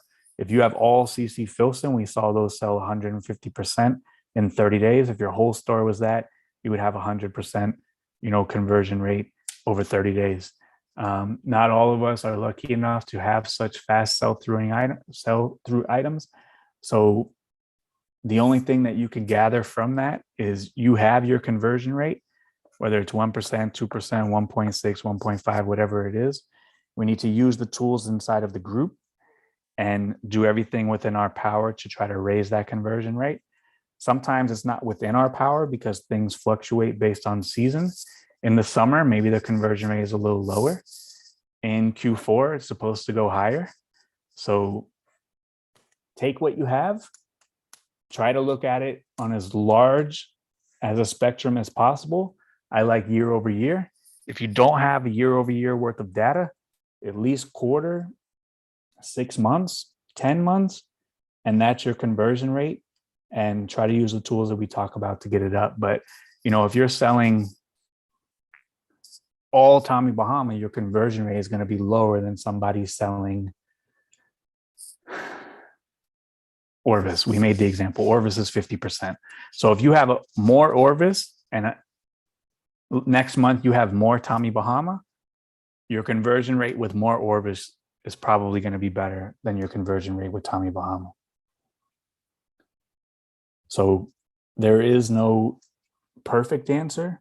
The answer is use the tools, create quality listings, listing quality report, good title, good descriptions, item specific, price, return policy, handling time, make sure your feedback is good, respond to offers quickly, messages quickly, be consistent, and all of those will lead you to increasing that conversion rate, especially seeking the knowledge to find out more desirable items and items that sell through faster. Isaiah? Hey. Hold on, Isaiah first. I got a policy question for you. So I sent all my offers out to watchers, and then someone responded and they counter offered immediately. And after they counter offered me, I counter offered them back. And now they countered offer again, but it's only saying accept or decline. So what do you do in this circumstance when it tells you accept or decline? Do you just decline? Because I'm not going to accept their offer. It's a little bit below where I want to sell the shoe at. And I listed it like 8 hours ago. So I'm confident I can sell it for more. So if you decline this one offer, the first offer you declined all year, is your store going to fall apart? I doubt it. All right. This is 2% we're focusing on here, my man. Okay. So you do decline offers. I didn't know that you decline offers. Either decline or let it time out. Okay. Your choice. If you let it time out, there is speculation that you do receive a bump in the search when there is a pending offer. I would just let it time out. That's what I usually do. Okay. Sounds good. Mm-hmm. Ted says if he's searching for something unique and a seller has it, he will generally look at the seller's store and see other cool stuff that they have. Can we go back to what you were saying about tracking your numbers and stuff? Sure. So a bunch of the questions that happen every week are related to that. And Chris put a post in the group about that earlier the week about how much he learned from tracking things line by line. And Tech, you kind of talked about it, but I don't feel like we talked about it enough. I ended up doing it early on just accidentally because I was doing consignment early on. So I had to be able to report every single penny out to my consignment customers. And by virtue of doing that, I learned so much about the platform, like where the hidden costs were, what things I should actually be selling. It forced me to learn what was actually happening versus if I had just been kind of looking at how much gets deposited in my bank every week, I wouldn't have got that insight. And so everyone kind of has to do that, like you said, at least for 1,000 items. And I would encourage doing it forever. You've got to know how much you're making on every single item. And so one of the things I started doing in November, after I had my first day where I sold more than I listed, then I started thinking about, okay, so we talk about this like reseller nirvana point where you're selling the same number of items that you're listing. Well, so what does that actually mean for me? And so one of the things I track every single day now, I get all my drafts ready to launch, and then I take a snapshot of the dollar value of my listings, send the 100 live, and then the dollar value after that. So I know exactly how much dollars did I list today. And so then it just gets back to that question of like we always talk about, oh, I listed 30 items, or I listed 50 items, or 100 items. At the end of the day, what we're really talking about is like, how much dollar value do we list? And so, you know, being able to ask my question, even if I did 100 listings, did I list enough dollar value to actually be able to pay my bills, to actually be able to get the money to reinvest into my stuff? And so you can only get those insights if you take the time to make those spreadsheets and actually understand where all the money you're making, where it's going. And if you're not putting time into those numbers, you're never going to be able to answer those questions like, how many listings do I have to have, and what should I be selling, and all those things we talk about. It all comes back to like just taking the extra effort to really understand where your numbers are at. Like, everyone should make that a goal for 2022. Like, you know, be able to come to these calls and know exactly what your numbers are. Just track them and put the effort into it. I agree 10,000%. You know, just because I don't do that now doesn't mean I never did it. Of course I did it, just like Shane. You know, the first time you know, you're selling, you really need to get an understanding of exactly how much money you're bringing in. You know, taking that snapshot of how much you listed every day, you know, it's not a bad idea to do. That number is going to fluctuate, because if you find, you know, a rare CD that sells for 80 when you normally don't find it, you're going to have a little bump. But it's not a bad idea just to keep track of that stuff. Like, we have to keep track of everything. A lot of people in this group probably watch Shark Tank, and what is the number one thing that they ask people, and what is the number one thing that they fail at? No one knows the numbers. And when people come in and actually know the numbers, the sharks are impressed. You need to know all of your numbers throughout your entire business, and you don't learn that stuff without putting in the effort to learn it in your specific case. So, you know, here's a great resource that you could use, you know, one of these final value fee calculators. And what I would do is try to come up with an average cost of goods. Let's say your average cost of goods is $6.25, because you go to a lot of thrift stores. You can go into eBay and figure out what your average sale price is. Maybe it's, you know, $24.92. They showed you this morning how to find out your average shipping costs. Chris said he was in the $5.50 range. Let's say you charge $4.99 for shipping. Do you have an eBay store? Yeah, I have I got a basic store. We're top rated. Are you on managed payments? Yes. Is it an overseas sale? For this example, we're going to press no. Do you do promoted listings? Maybe you do 5%, but for here, we're going to do a sale that had no promoted listings. Sales tax is included, and we sell in the clothing category. So our profit when we spend $6.25, we sell an item for average sale price of $24.92 with $5.50 charged. That's back. We charged $4.99 and the shipping was actually $5.50. Our average profit for that item is $14.71.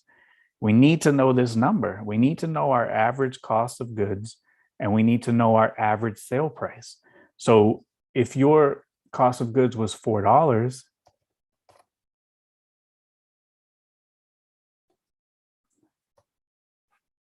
now we say, okay, now we're making $17 every time we sell something for around $25. All right, but what if we promote at 5%? For that sale, we got just under $16. So you need to play around with this calculator, and you need to figure out what your break even is. So if you spend $4 and you sell something for $8, let's see, we still made $2. Sell it for $6, we made 50 cents. So our break even, if buying at $4, selling it for $5.50, we would still make 5 cents. Yeah, but So see, even this calculator is missing things. of course, this has a So lot of that's stuff that's like, you missing. can't, I mean, this is like a This start. this So will you give can't you just like take exactly someone else's calculator and be like, oh, I'm good. Like, you really got to dive in. right. And, This like, what was your cost to store those items? What was your cost for the little padded mailer? Like, we Correct. all got to dig in and find out what those actual numbers are. correct, You know? and that's step 2. So for step 1, we need to figure out these numbers right here. This is step 1 for everything. This is going to give us our profit after we sold an item on eBay. Now, like Shane says, do you have a warehouse? Are you purchasing additional boxes every month for hats, let's say, and you're spending $2 a box? Are you spending 50 cents a box? After we calculate those things, like, then we need to take it a step further. Do we have hired help? That's an expense. We need to take a step further. Do we pay for gas? Do we deduct our mileage? Do we have an oil change? Do we pay for tires once a year? Did we buy a new printer? There's a lot of other things that still even come off of this number. The number that shows on the calculator is your number for profit. Item sold, item purchased. Now you need to take your deductions of all the other business expenses that you have. And maybe on an item that you made $20 on eBay, maybe there's more fees involved as well. If it was an international sale, they give you an international fee. If you get returns, those need to be accounted for. If you made $20 on the sale and the box cost you $1.50, now you made $18.50. You have to calculate everything, and at the end of the year, that gives you the final profit. But a good place to start is the calculator. And once you get an understanding of that, then you can start getting an understanding of everything else involved. But, like Shane said, to talk about warehouse and talk about this and talk about that, that's like second grade. We need to get to kindergarten and we need to figure out the fees. Once you get the fees figured out, then let's talk about going to first grade, going to second grade.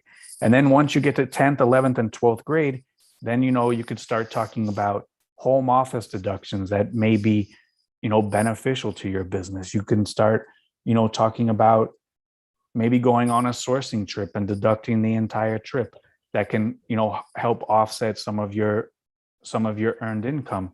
But step number 1 is using that calculator, figuring out the bare bones profit of an item sold on eBay pre any outside expenses or deductions. And it is very, very, very important that you know that, because there's a lot of people that sell stuff, think that they make a lot of money on the item, but don't make as much money as they think. So Jack said he tracks listed profit daily, and he also says he tracks listed revenue, listed profit, listed number, and his buy cost of the items that was listed. Yeah, so you can't track listed profit without those other numbers because it's a derived number. So I want to put it out there, man. Like, if you and Chris think it would be useful to the group, I would be happy to do like the weekly or every other weekly call of just like helping people dig into what their numbers are. Because that's what I do. That's what my background. And if that's helpful to the group, that's a way to give back. I definitely would do that with you guys. Cool. Appreciate that. The listed profit is also a funny number if you accept best offer. So that's something else that you have to take in mind as well. The listed profit is just a number, imaginary, until it's actually sold, if you are accepting best offer. But, we should probably maybe just once a month or, really kind of talk about money, because, a lot of people don't understand their numbers. And, Cheryl, she does a bookkeeping call. Some people come to it, but I already know in March, there's going to be 1 million people on the call who don't understand a damn thing about their numbers and waited to the last second to do it. And if you fall into that category, we are all in business. No one here is like doing this as a hobby. Shame on you if in the month of March you are not prepared and you still don't understand your numbers. So We talk about it a lot. Chris talks about it a lot. Cheryl shows you where to pull every single number you need on eBay. You got to understand your numbers if you are going to run a business. If you don't know your numbers, you figure that you're driving a car blindfolded. You don't know what's going on. So Seth says, do you divide your annual storage costs and labor by the number of listings? By the number of listings you listed that year under cost of goods? No, cost of goods is cost of goods. That's the actual product. The labor is a different deduction, and the storage is also a different deduction. That's not cost of goods. I mean, I itemize it differently. You could probably do it as cost of goods if you wanted to, but I write off labor in a different section, and I write off storage in a different section as well. Jason, question? You also have to separate accounting versus decision-making numerics, because the bookkeeping is a set of numbers that you're using to like minimize how much money you got to give to the government. That's a different thing from the set of numbers you want to have to understand what your business is actually doing. So there's really like two different sets of books. Yeah. And what you show on your taxes, you know, there's different ways to bring that number down as well. So Michelle says when she first started, she thought she was making all kinds of money until tax time. Then she started crunching the numbers and figure out I was spending money on everything she sold. Didn't notice it because I was buying from a different account than what I was selling for. Bad for business. We all have to gain understanding of the numbers. I was a terrible business person when I first started, so. And that's okay. Yeah, I learned after that first year. It was like, oh, I guess I can't do it this way. Jason, you got a question? That's the thing, man. Like we all get like scarred in high school and be like, oh, I hate math, or I'm not a numbers person, because you had some shitty math teacher. And then like we go through our life thinking we can never do it, but like everyone can learn how to do it. Like every single person on this call figured out how to walk. And like the best minds can't really make robots that walk, but you figured out how to do it when you're a baby. So if you can do that, you can figure out numbers. You just gotta put the effort into it. Yeah. And you can don't at least have figure out enough so you can give it to somebody that can actually do the taxes and crunch the numbers. Yeah, but even that, you can't just hand it off. I mean, that's what happens to all these like entertainers and like sports celebrities and shit. They don't understand the numbers, and then they hand it off to some accountant or some trust attorney, and then they just completely fuck them in the ass and take all their money because these guys don't, you know, they don't know any better and they don't understand the numbers. Like you got, you know, you still have to understand it at some level, because, you know, if people understand it more than you, they're going to take advantage of you.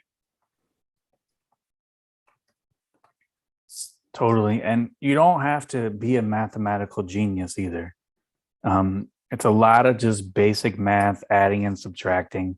It's not, you know, advanced trigonometry or algebra. There's no trig. No. Like literally, I can tell you from doing years of like financial analysis and forensic accounting, it is add, subtract, multiply, divide. There's no sine, there's no cosine, there's no derivatives, integrals, no linear algebra. Yep. It is 4 operations. That's it. That's it. That's it. I clocked out in math class in 8th grade.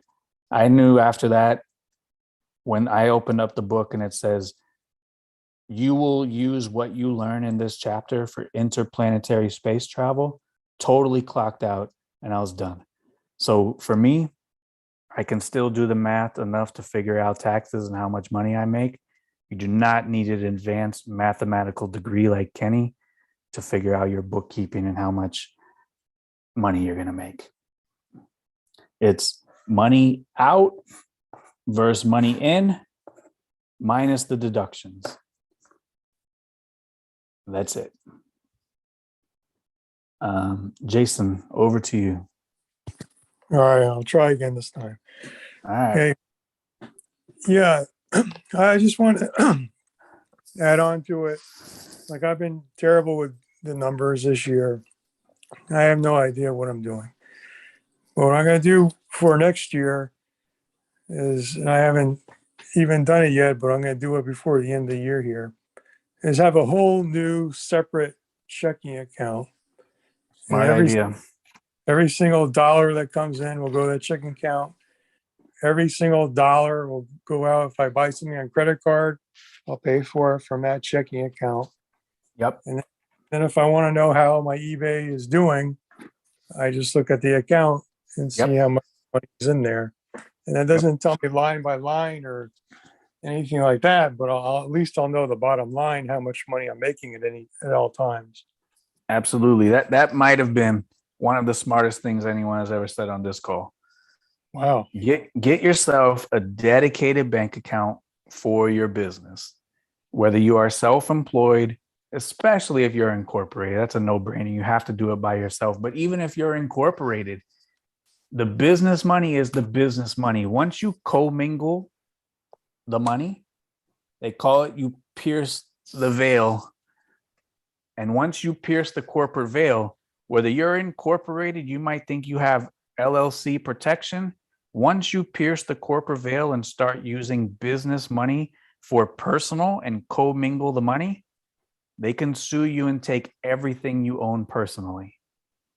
So everything business needs to be separated, even if you are a sole proprietor. Sole proprietor, you still have no protection. If someone wants to sue you, they take everything you have. If you're incorporated, there is a separation between you and the business, as long as there is a separation between you and the business. If you went to the corner store and bought you and your son hot dogs and a couple magazines using corporate money, if the accuser's lawyer is good enough, that can be a pierce of the corporate veil, and they can sue you and take everything you own because you've commingled the fees. So get a dedicated bank account, hook it up to eBay, spend that account money, let eBay's money go back into the account. Every expense that you have, if you buy a computer for the business, comes out of that account. You buy boxes for the business, comes out of that account. Everything involving the business comes out of the business account. Don't go to McDonald's on the business. Don't buy Jordans for your son on the business. Keep business money, personal money. And now for Jason needs a couple dollars to survive. He has to pay his mortgage. He's got to pay his car bill. Write yourself a check every month. Put a note on the bottom, owner disbursement, $2,000. You wrote yourself a check from the business bank account to the personal bank account. You need to keep records of everything. Everything, taxes, bookkeeping, expenses, costs, is all about record keeping. All about it. And the bigger you get, the more records you need to keep. Every single day I get a bill. I get a tax. I get a fee. I get state tax, local tax, United States tax, license, fee, something every single day. Without keeping records and having your stuff straight, there's no way that you can keep all of this stuff in order. Same thing for eBay.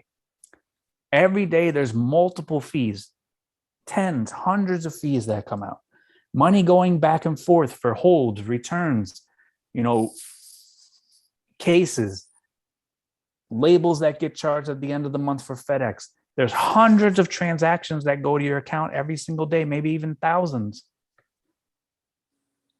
I think in the last 6 months, I got 288,000 emails from eBay. That's a lot of stuff to keep track of. So get a separate account, put money into it only for eBay sales, only for eBay purchases, only for eBay costs. And when it comes tax time, your life is going to be a lot easier. But if you don't have your stuff together and you have to look through your personal account and say, oh, this was for eBay, this was for personal, and you have hundreds of lines on your personal account, it's too messy and you can never figure it out. So do what Jason said, get you a little business account, takes 20 minutes at the bank. It's not a bad idea to establish a relationship with the bank. Establish a relationship with the bank, become a bank's friend. Talk to the bank, let the bank know you. I cashed a $30,000 check at the bank last week. They didn't even ask me for my ID. I walk in the door, they say, hey, how you doing? The banker says, hey, how you doing? did not even ask for the ID. Develop a relationship with the bank, because at some point we're all going to need the bank. Whether we're going to buy a house for personal, buy a rental property, we're all going to need to establish a relationship with the bank, unless you're going to go all cash and never need anybody. But even still, you got to go through a broker. You got to go through those outlets. So get your paperwork straight, get your stuff figured out, and you'll live a much better life. So we have a lot of questions lined up. I'll go in order. We got one Jason second. first. Yeah, so do you actually need to have a separate company to have the business account, or can I just go in Jason Silverstein business account? You can go in for yourself, because if you're a sole proprietor, the money is being run through your social security number. Yeah. So that's fine. No one in here needs to be incorporated. If you want to, go ahead. But you can run any size business you want in the United States of America as a sole proprietor. As you sell more money, you open yourself up to a higher percentage of being audited as a sole proprietor, because not many sole proprietors make $100 million, and maybe they want to check it out.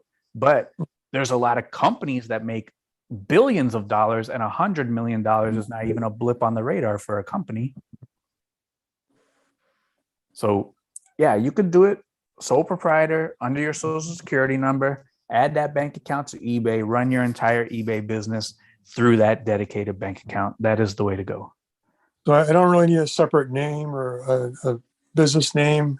It could just be me. I ran sole proprietor when I was selling. I think I sold $864,000 a year as a sole proprietor. So just your name. Just my name, social security number. Okay. Okay, good. All right. Thank you. Yep. All right, Mark Rosales. Hey, what's up, Dak? Doing all right. Um, So hold on. There's 4 people with hands raised. If it pertains to the subject, let's stay on this. If you got a question about cross listing, let's come back to you. good one. All right. So I got a credit card. It wasn't for business before. It was, it was personal, but I haven't used it. I haven't used it in more than a year. But starting next year, I kind of want to use it because it does have the rewards on it. Would that be okay? Since I was using it for personal before, and then starting next year, I start using, or do I need to put a new one? That is outside of my pay grade, and I don't know anything about credit cards, to be honest with you. I suppose you could use it because you're a sole proprietor. You should still be able to use it for the business. If you keep it dedicated, it'll clean up your books. That's kind of what we're trying to get to, is nice and clean with the books. So like if you use that credit card and you and the wife and the kid go to Benihana, you mess everything up. Yeah. If you use that credit card only to go to Goodwills, you're fine. That's it. Okay. Yeah. Yeah. Second question. What was the owner disbursement? Is that what you said? Yeah. I mean, talk to the CPA, talk to Cheryl on Wednesday, but when you're incorporated, or maybe if you do have that business account that's tied to, dedicated for eBay, and you do have to pay yourself, you can make an owner disbursement or an owner withdrawal. And you have to draw a salary, because there is the IRS code says that you must pay yourself, quote, a reasonable salary. Okay. Whatever reasonable is. $2 is not reasonable. Oh, I pull out 8 bills per month, every month. Sure. And if you want to take business account, Mark Rosales, in the notes, put owner disbursement, and you cash that or deposit it into your personal account, you have the record of doing so.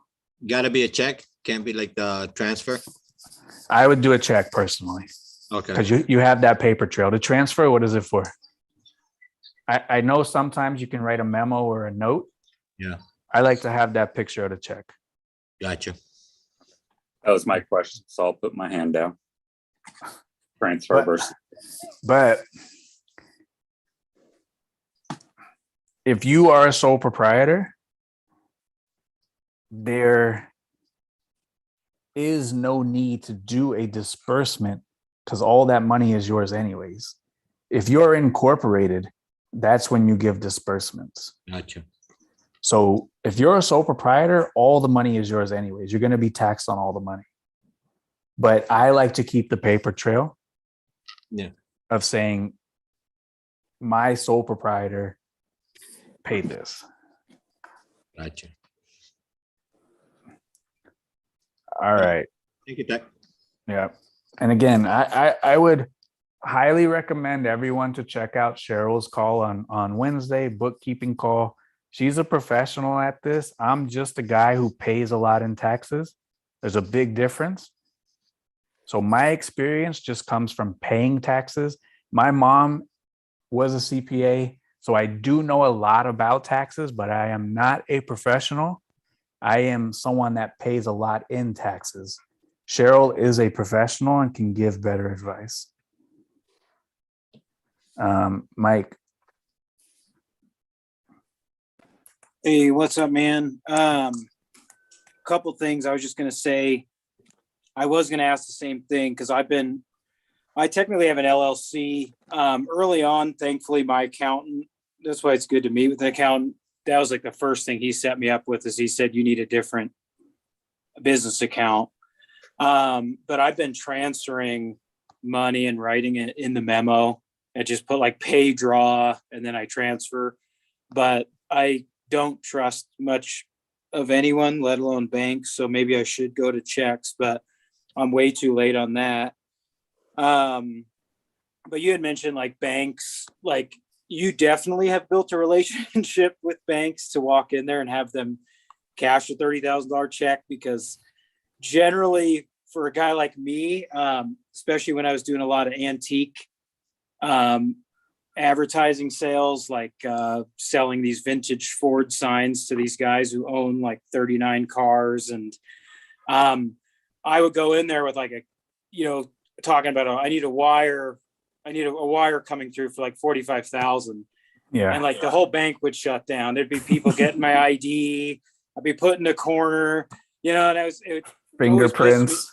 It always pissed me off, but I eventually had a little better luck, like finding a bigger Wells Fargo that dealt with bigger transactions.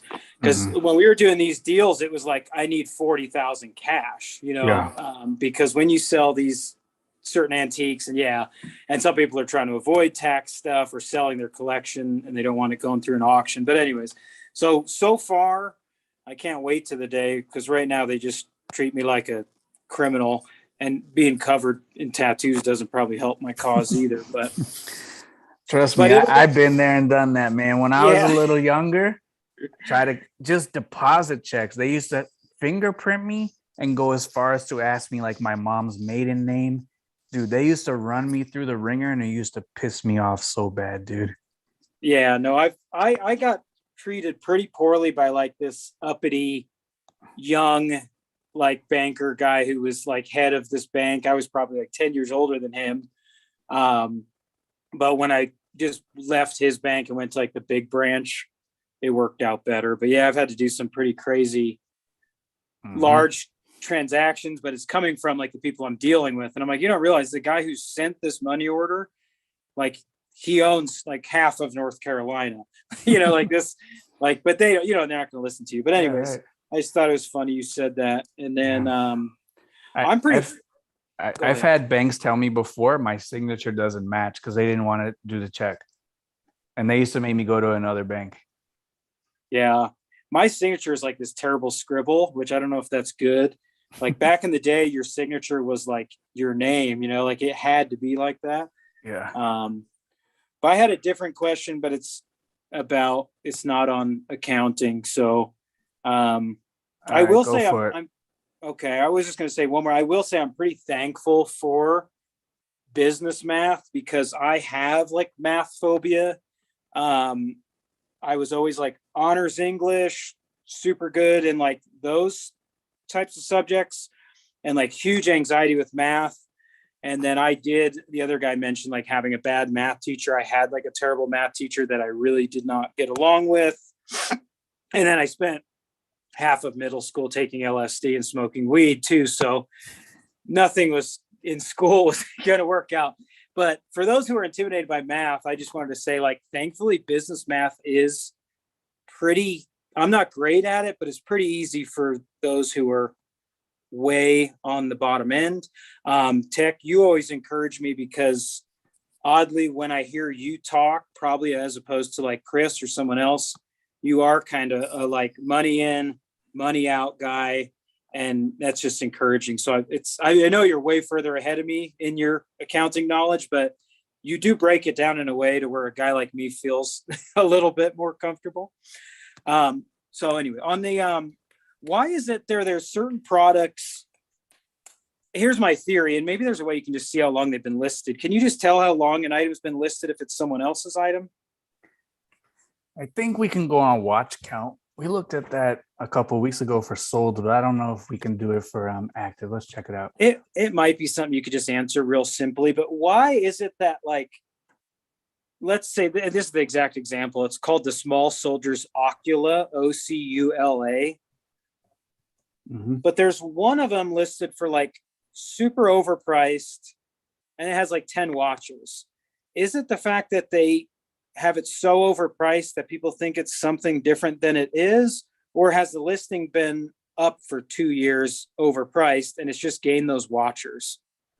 You know what I'm saying? I'm sure you've seen that. I think it's a combination of a couple things. It's maybe it has been up for so long it has acquired the watchers, or number two, other sellers are watching that item to see if it ever sells at that price. Okay. So my theories are kind of right on that because all I see is pricing this thing at $25. But for some reason, every time I see this $100 one, I'm like, is that a different version? Is mine that version?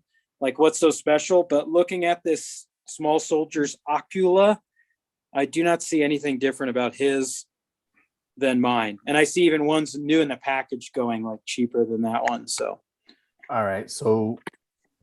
Hey, Tech, can I say that about distributions? One second. All right. So here's a Small Soldiers thing. We pulled it up. Here's the item number up here, or we can come down here and the item number will be right here. If we go to watch count, paste the item number. According to watch count, this item started on April 30th and it has 6 watchers. So this item has been up since April at this price. Okay, and that's a little different than the one I'm looking at, but it gets the point across totally. So, okay, I just wondered, because I see that in certain categories, there's always like this outlier that's way higher and then has a ton of watchers. And I'm always just like, what the hell is that? And my theory was length of time up, possibly the overpriced factor caused people to watch it thinking it's something special when it's not. Yeah. Most of the time it's other sellers just to see if it ever sells for that price. Okay, that's one thing I didn't think about. Okay, cool. I appreciate it. Can I just point out one thing about this though, Tech? When we look at all these other competitive listings, and I'm really glad Michael brought this up because I see it all the time with handbags. I see all these people with these beautiful handbags and these prices that don't make any sense to me because I've gone behind the scenes to look at the pricing to make sure that my comps are going to be good when I list the item. The fact is, as I become more and more knowledgeable, and I think that's the same for everybody, let me know, but as everybody becomes more knowledgeable, we begin to see that there's just a lot of really poor sellers out there who don't know how to price their items. Totally. Me and Chris, we were looking at some vintage shirts last night. One of them was priced $2,000. Same shirts on eBay, the highest anyone else has ever priced it was $800. So why are they at $2,000? No one knows. Same thing for $1,400. It was the highest price anyone else has ever had it, $700. Why are they at $1,400? Who knows? So that's the beautiful thing about eBay is you could price an item for whatever you want to price it for. I always find it like pretty damn encouraging because I am the type of guy that's like fast nickel beats a slow dime. So I love just looking at 20 listings that are all all over the place. And then I see that pattern of the 3 that were the lowest that sold. And I just love pricing mine in that range because I grasp the sale usually. So it's kind of nice that other people wish and dream, or maybe have a different business plan that is, hey, I can wait 6 months to sell this. But being I enjoy selling the item 20 minutes after I list it, it's pretty encouraging to see people who don't know what the hell they're doing price wise. Absolutely. All right. Who is that chimed in on the disbursement? Yeah. On disbursements, if you're a Mhm. sole proprietor, disbursements don't matter. It's all the same money. Right. But if you're an LLC or a corporation, the way the disbursement is tagged is really critical because, you'll have disbursements. You talked about, sort of that reasonable, sort of salary, which is going to be subject to Social Security tax and regular tax, whereas Right. dividends are taxed differently. So, Totally. you should talk to an accountant about it. But if you have a a corporation or a LLC, the disbursements need to be tagged correctly to Correct. avoid that extra tax. So Yep. I think that's important. People, Yep. most people probably asking that question know that because they have an accountant, but Most people probably don't know that. So I appreciate you bringing that up.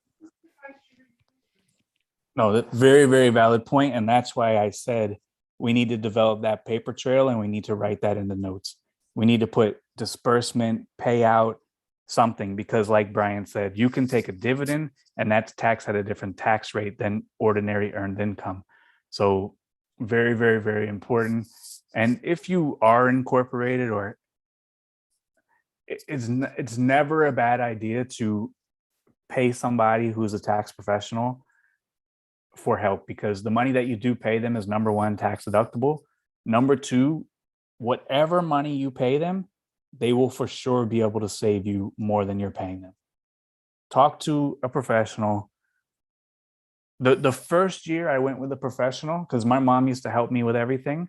And then it became so complicated once I got, too many businesses, that she said she didn't want to do it anymore, because if she messed up or made a mistake, she didn't want to open me up for an audit or something for a mistake that she made. So she just wanted to relinquish herself of that stress because I was her son.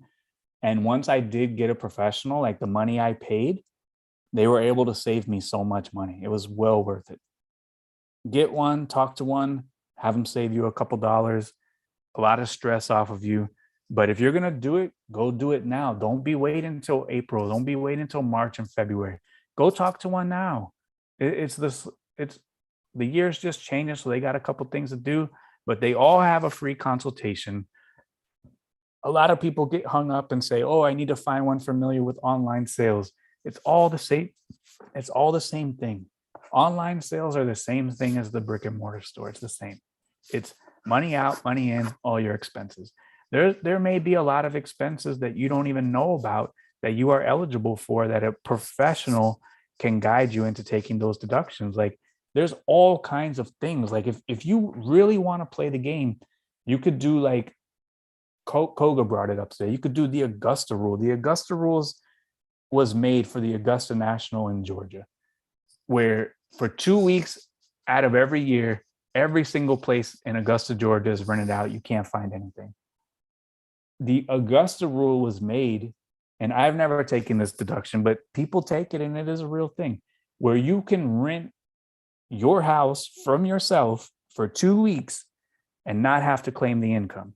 Because what people do in Augusta is they rent out their house during the Gulf, and it's only for 2 weeks.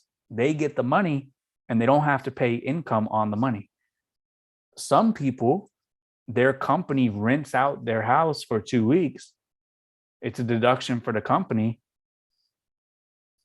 non-taxable income for you. So like there's a lot of rules that are out there that people don't even know about. Section 179, you can get a vehicle 6,000 pounds.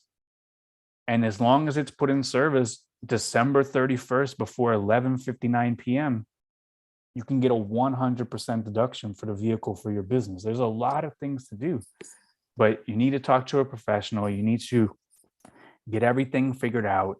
And there's different levels to the tax game, and, play by the rules. And I would suggest everyone to talk to a tax professional, especially if you can't figure out your eBay profit and loss. Get with a professional. I got to You go- show you. Go ahead, Mike, and I'll then you have- go, like- Aaron. Sorry about that. I didn't jump in, but I just had to. It was right on point with what you said. I'll have to show you my loan documents for the Ram ProMaster that I bought because it's really close to the end of the year.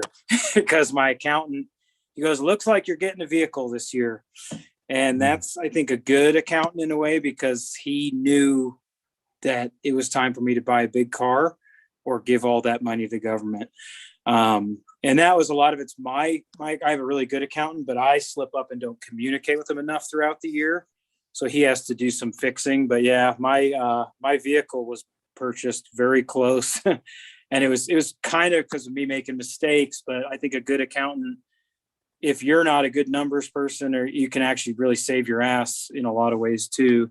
So anyways, I have a loan document very close to the end of the year.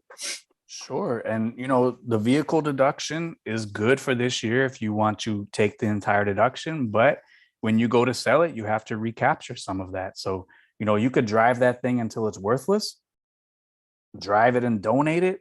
Like, there's a lot of things that you could do. But, at some point, all that stuff gets recaptured unless you die, and then it doesn't get recaptured. Aaron, next. Yeah, hey, thanks guys. This is my first time being able to make the call, but I've been watching for a long time now. So that's a first time, long time. First time, long time watcher, first time caller. Very good. I have a few questions actually, and then a couple statements as well. right. First question, you mentioned the Augusta rule. Is that something specific to that town, or is that like a federal thing? That's everybody, but tread lightly. I've never used it. Tread lightly. It is a thing. Google it. Okay. A lot of people do. I'm it. gonna give it a duck go there. Yeah. Secondly, you're talking about renting out, your house, or separately, you're renting out your space from your business. Is that how you have your thing set up? You have like one holding company for your warehouse, and that rents out to your eBay company, or? No. So my warehouse, I don't own. I'm trying to buy the building, but if I did own it, a company would own the warehouse and I would pay the company rent. Okay. That's what I would do. All right. So if you don't have a warehouse and you just are working out of your home, sounds like you know this, but just for everybody else, if your home is 1,000 square feet, your dedicated home office is, let's say, 100 square feet, you could write off 10% because 100 square feet of 1,000 is 10%. You could write off 10% of your rent or mortgage because it's totally dedicated for business. You could write off 10% of electric, 10% of water, because 10% of your dwelling is dedicated for the business. So next question. Yeah. I've been doing that, or I've been taking the standard deduction just to keep it simple. Mhm. And then the other question was about buying a car on the last day of the year, theoretically. Is this something that pertains to like a corporation or LLC specifically, or would that also apply potentially? I know you're not a tax professional, but according to your understanding. I think it's for businesses. But Gotcha. So Mark found the Augusta rule. You can research that on your spare time. And if you want to research the vehicle, that's section 179. Cool. Appreciate all the info. And I did have a couple, statements to some of the other questions earlier. Again, I'm not a CPA, obviously, but I have a sole proprietor set up, and I've had a separate business bank account for about 4 or 5 years now. So I have been through it, and I have talked to a CPA specifically, and I worked with a really good CPA company that handles everything. And to answer the gentleman's question from earlier, you don't, like you said, you don't need to create a business name, and it may vary state by state, but in order to open up a business bank account, I'm pretty sure you need to have a doing business name as a DBA. DBA, yeah. Yeah, so that was very simple for me in my town. It was like $60 and it lasts for 5 years.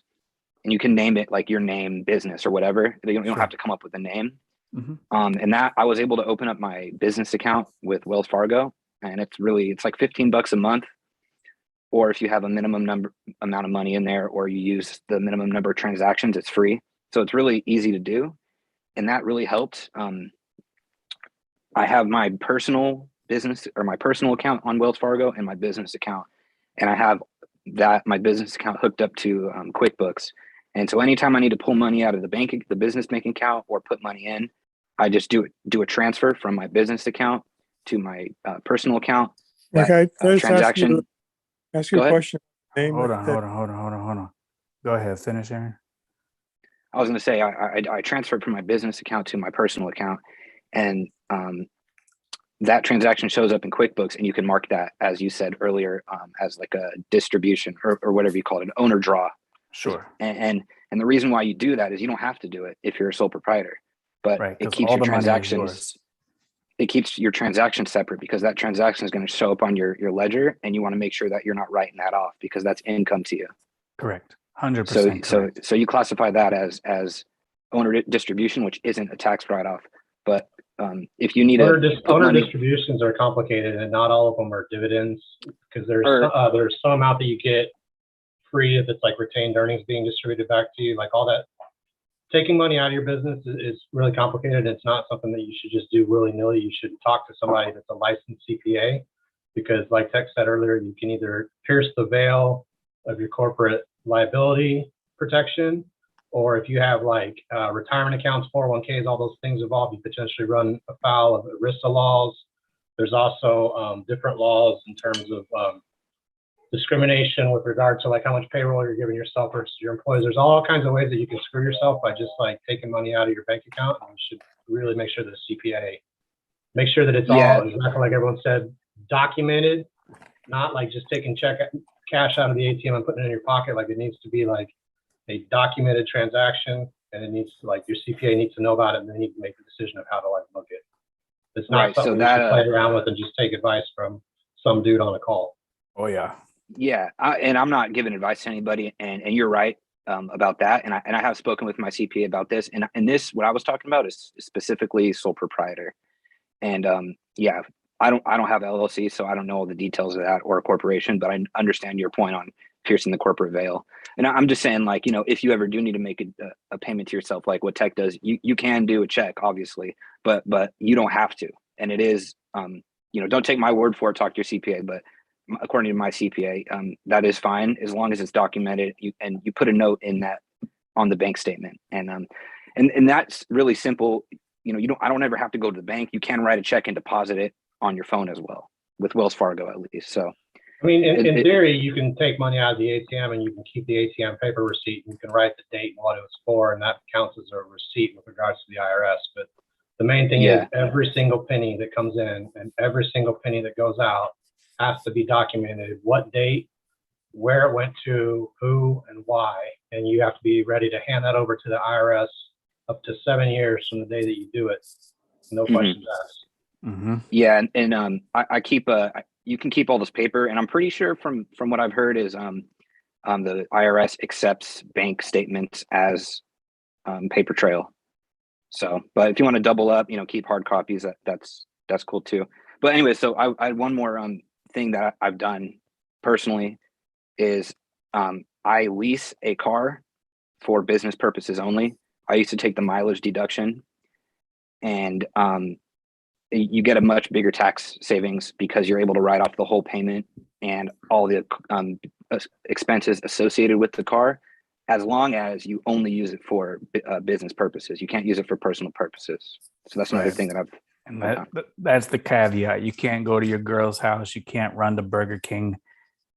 You can't do any of that. It's got to be 100,000% for business purposes only. All right. Jason, you had something, then we'll go Ashley, then we'll go Mandy. Yeah, this question might be for Aaron because he was the one answering it. But so I wanted to know if I could just go into the bank and then have a business checking account. He was saying do business as name. That depends on the state, because Sarah also said here she opened up an account under her store name and under her social security number. So this is what you got to do. Google your state, Google what you need to do to open up a business account, because maybe Aaron lives in Massachusetts, and in Massachusetts you need a DBA. In Florida, I don't believe you need any of that.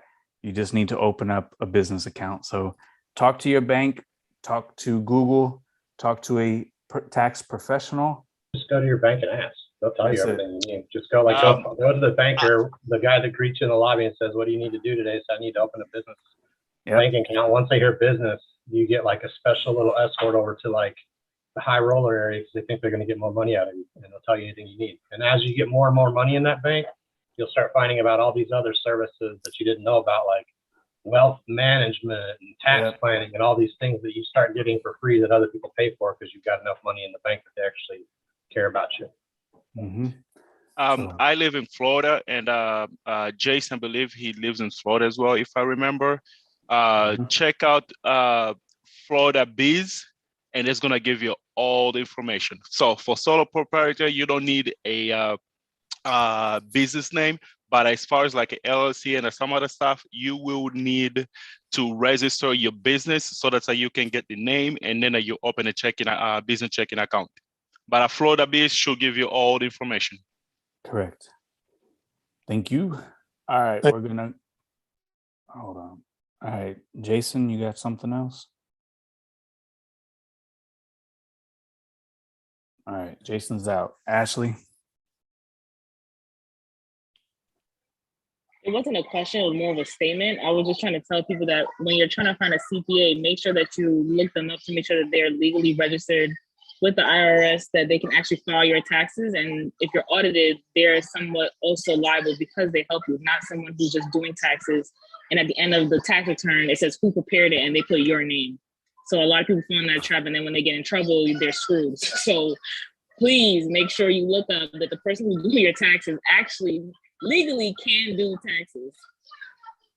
That's it.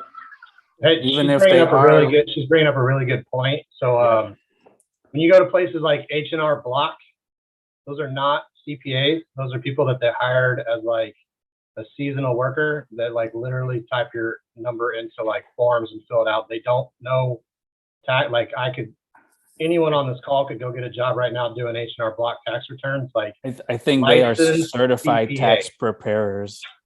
Yeah, licensed CPA. Yeah, those guys are tax preparers, and that's a little bit different. But even like Ashley said, just because a CPA signs off on your taxes, if the IRS comes, they coming for you. They ain't coming for the CPA. So you could have Biden and Trump signing your tax. They coming after you because it's your taxes. So you certify everything on there is correct, and you're the one that's liable for that at the end of the day. If you get audited, you can't go to your CPA and say, yo, what's going on? It's not their responsibility. Mandy. I heard on sorry, I'm doing a watch.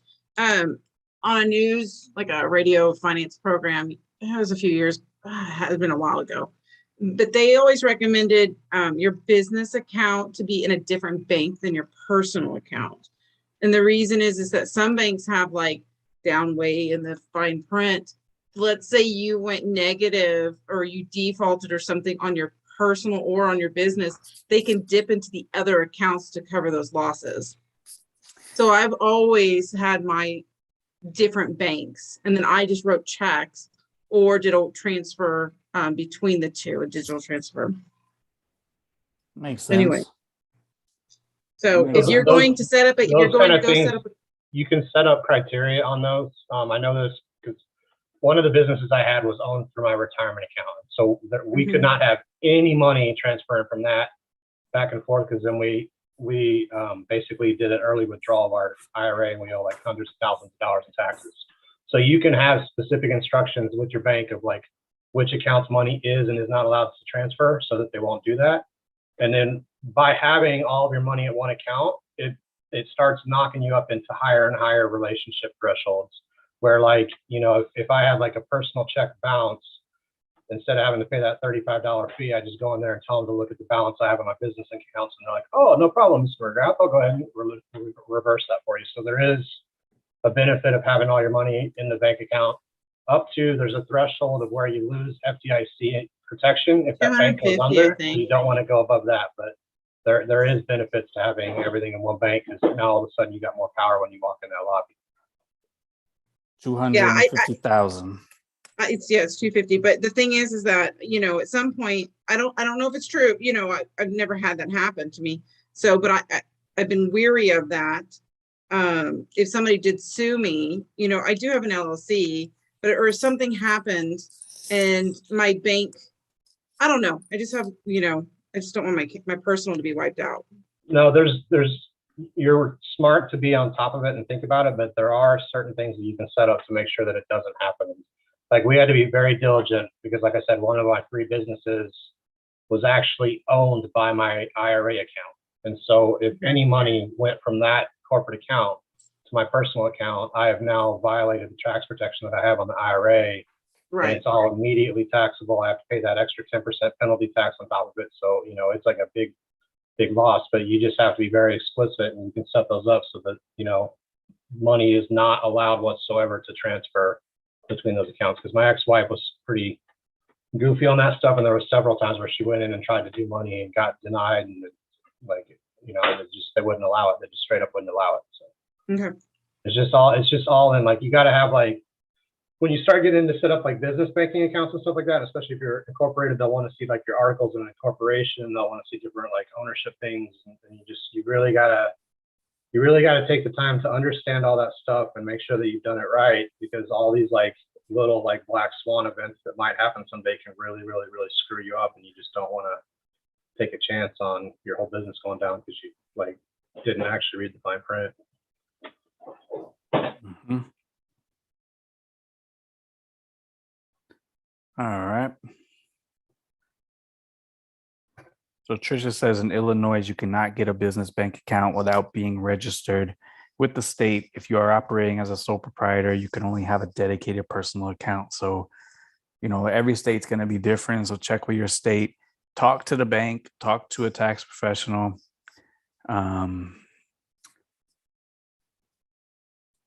You know. All right. Tammy says, what is best approach when you get an item not as described for too small for listing that noted the size tag and showed the measurements? Does this still impact you? Also, how do you handle item not as described when it's your mistake? Can you talk with the customer about the return reason? Yes, I also have free returns. So we talked about this very subject last week at length, but so to answer the first question, best approach when someone does an item not described for a tag and showed measurements, accept the return. When the item comes back, I always withhold the original shipping because if it's for a buyer remorse reason, the original shipping is withheld anyway. So I withhold the original shipping. That will report the buyer to eBay. eBay has the ability to look at the transaction. They also have the ability to remove the defect. So an item not as described, even though it is a wrong size, doesn't fit return, does it still impact you? The answer is yes, until if eBay removes the defect, the false defect. And she said, how do you handle item not described when it's your mistake? Same thing, happy to accept it back anytime in the next 60 days, open up a return, open the return, accept the return. When the item comes back, issue a full refund, including the original shipping. If it's item not as described, the customer should not be out a penny per eBay rule. So there's 2 different kinds of returns. One is buyer's remorse. One is item not as described. Buyer's remorse, wrong size doesn't fit, change mine, found a better price, don't need. Those are buyer's remorse. Those, the original shipping, you do not have to refund. Item not as described reasons, item not as described, arrived broken, missing parts or pieces, arrived damaged, not as pictured. Those reasons, you have to issue a full 100% refund for everything. So talking about removing defects. So Michelle was nice enough to make this quick video about false item not as described in the seller metrics. And I'll post this link to Tammy's question so she could see it if she's not watching. And this is how you read the metrics and how you report false defects. So right underneath this graph is a little button right here that says something like defects documented or something. It's a little button. It's the only button down there. Like run Defect report. report. Yeah, run report. Yep, defect report, run report. When you click this button, it will give you a CSV or a spreadsheet, an Excel spreadsheet that shows you all the returns you have, what the reason was, if eBay removed the defect or they did not remove the defect. It's right here where my mouse is, and you can't miss it. So this post Michelle made, again, calling in will not help you. There is a special team that handles these reports and makes the decision, no negotiation. So here's the video about how to remove the defects if you feel one is false. And I'm going to put that underneath Tammy's, and I'll paste it in the chat as well. But we also talked about this last week. So listen to last week's call. I think we talked about it for maybe 30 minutes.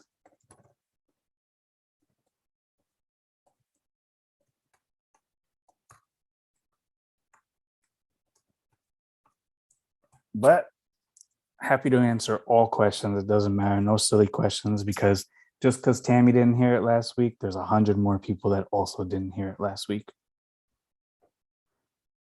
All right. Vasquez says, go ahead.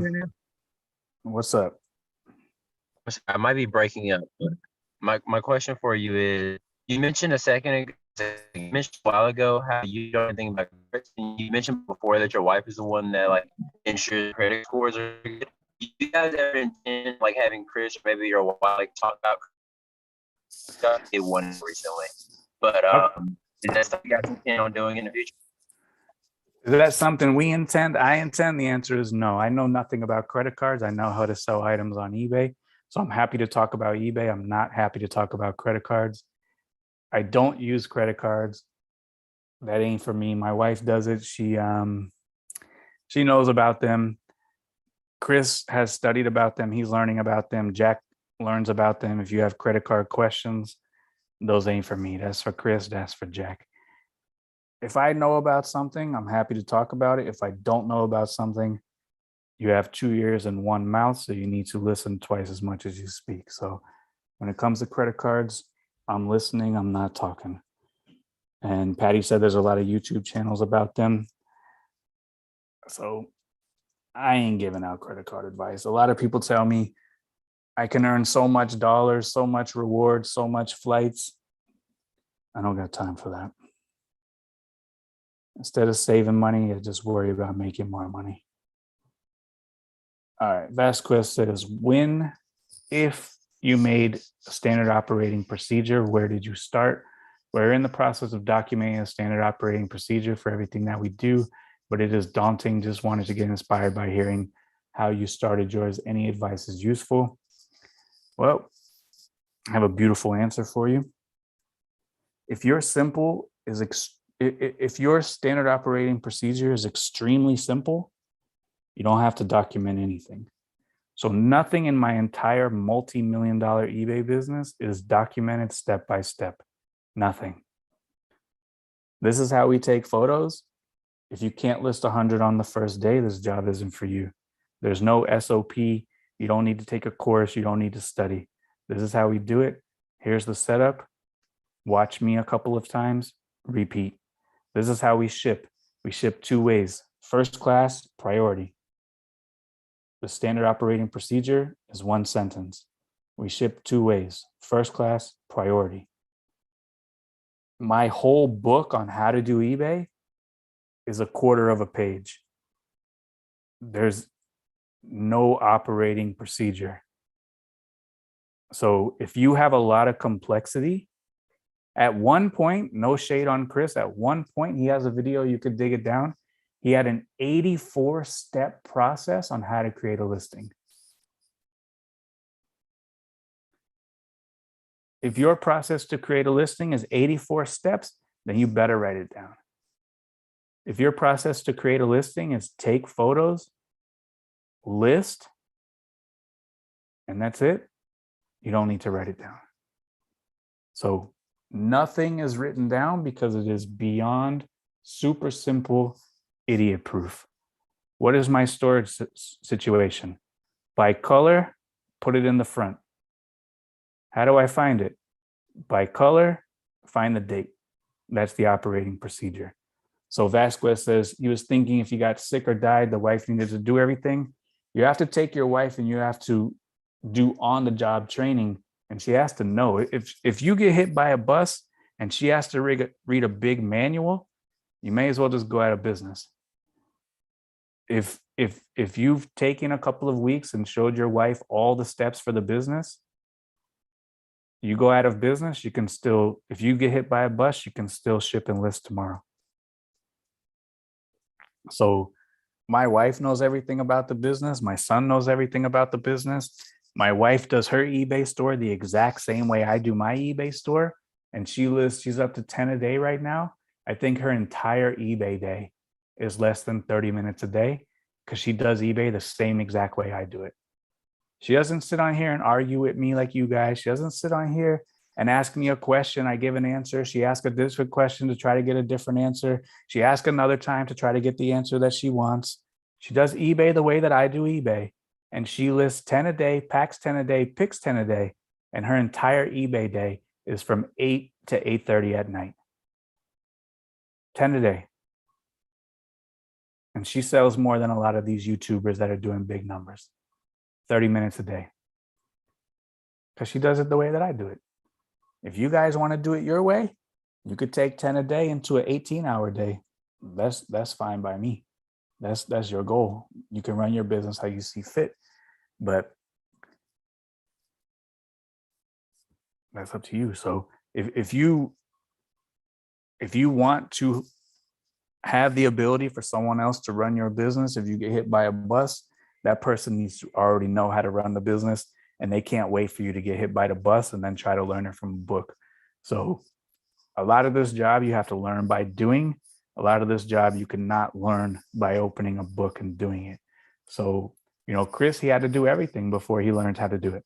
You have to do a lot of stuff. You have to figure out a lot of stuff. You have to mess up a lot of times in order to figure out a lot of things in this business, or you can just listen. It's your choice.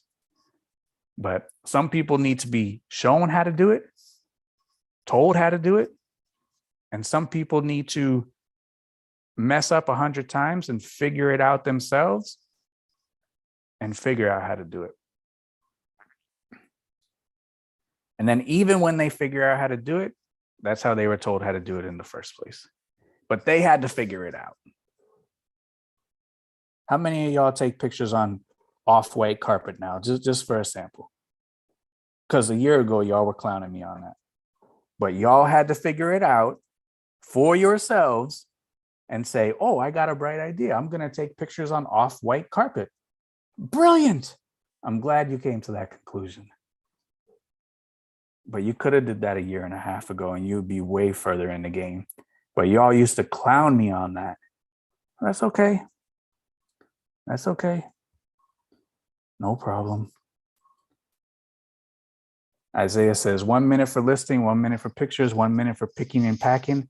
Your wife is an all-star. My wife will run circles around you, Isaiah, and there's no doubt in my mind about that. If she's that fast, I honestly agree with you completely. In anything. You want to play Mario Kart? She will bust your ass. It doesn't matter. I'm a G at Mario Kart now. Hold on. Wait a minute. Dude, I will bet my entire business and your entire business that she will wash you in Mario Kart, in Halo, in 007. It doesn't matter. I will bet my entire business versus yours. Set it up and we can run it. When we do the all of us meet Run up it. thing, it's gonna be your wife versus me, Mario Kart. We're gonna set up a big TV and have Run it. everybody watching. We see what happens. We're gonna put all the marbles on there. We'll stream it live on YouTube too. Run it. All right, Aaron, your turn. Yeah, I have a quick question about global shipping. I've been doing eBay International for a while, and I want to make the switch. I was kind of confused about like the payment. It didn't have an option of like what to charge. Do they automatically charge shipping? But then if you don't have the weight and everything, how do they know what to charge? All right. So the way global shipping works is that, let's say you charge $5 for first class mail. That $5 gets it from your house to Kentucky. Customer pays that. eBay charges the customer how much it's going to cost for to get to Kentucky, to that person's country. Taxes, VAT, customs, all of that is charged to the customer. You don't see any of that money. You're not involved in that transaction. If you weigh it out, the customer will get more accurate results on shipping, but you don't have to weigh it out because eBay has figured out probably that most shirts weigh under 1 pound. So they probably just charge the customer a 1 pound rate or a 2 pound rate and keep the change. But if you weighed it and it weighed 4 ounces, the customer would pay a lower price and maybe it will result in another sale. I don't pre-weigh the items and into them. I let eBay handle that, and I sell items global shipping every day. So if I sell a first class weight item and I charge a flat $5 rate, they're paying that $5 in addition, shipping, or that's what I'm seeing, and then it charges whatever it takes to get to Kentucky. Yeah, they pay 2 shippings, one to get to Kentucky, one from Kentucky to their country. The only thing I see is whatever I charge for domestic, right?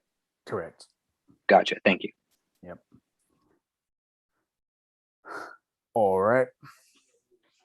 That is all the questions in the group. So if anyone has any questions on this side. Yeah, I got one, Tech. All right. I put a post in the group earlier because I had a bunch of drafts that disappeared. Mm-hmm. Any thoughts or processes that actually get into, like I called customer service. I called, first guy said I could only have 7 drafts, so I had to get off the phone with him and call back. Yeah. And so, the second guy, he forwarded it on to, I guess, their technical group. But, is there a way to get in touch with the technical group or? No. Yeah. All right. So basically it's just stuck waiting. Stuck waiting. They'll issue you a ticket probably with a follow-up number or a case number, which probably doesn't do you any good either. Right. Like I said in that post, there was a dude who his drafts magically reappeared. But I mean, if they're lost, unfortunately, they might be lost for good. So maybe, like I said in there also, maybe start saving them as scheduled and just launch them before they go live to avoid the fee. I take it even a step further. Since I have 5 or 6 computers, maybe 7 when you count all the shipping computers, there's always a computer that was open on the draft page. And if I woke up and all the drafts were gone, we go to that computer where the drafts were, and I'm launching all those drafts before they disappear. I see. Yeah. And maybe I'll look at doing that. I mean, I had like for the last 4 months, I've had like 500-600 drafts because I was planning, I knew I was going to be going away in December for a couple of weeks. So, so I was building up the bank. I mean, it turns out, it's probably like 200 lost, but obviously that's not great. I'm not overly concerned about that, but I mean, it's, what I don't want to have happen is build up another bank and then have it happen again. But right. So if that happened to me, I would make a procedure to save them all as scheduled and launch before they go live. Yeah, that makes sense. That's what I would do. Yeah. All right. Yeah. And then you said as long as they're launched. So as long as they're launched before the actual eBay launches them, then there's no charge. Correct. So, you schedule them for Thursday, 12 noon, and you launch them Thursday, 11 o'clock. They're good. You launch them Wednesday, you're good. Tuesday, you're good. You just can't let eBay automatically launch them. Right. Yeah.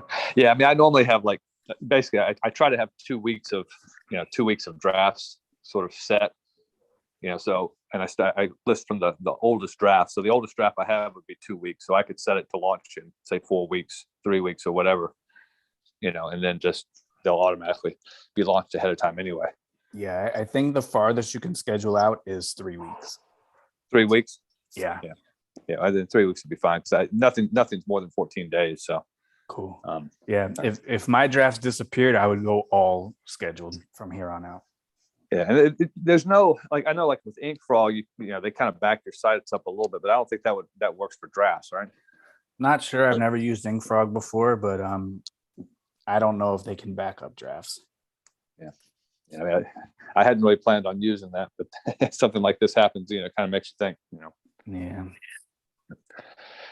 Actually, one more question: do you keep your photographs in case? Like, I know there was.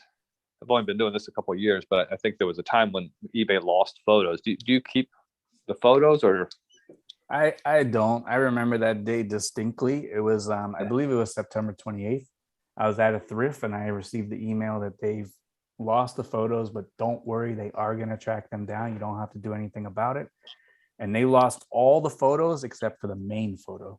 So the main photo was still there, and it was only for items that relisted that day.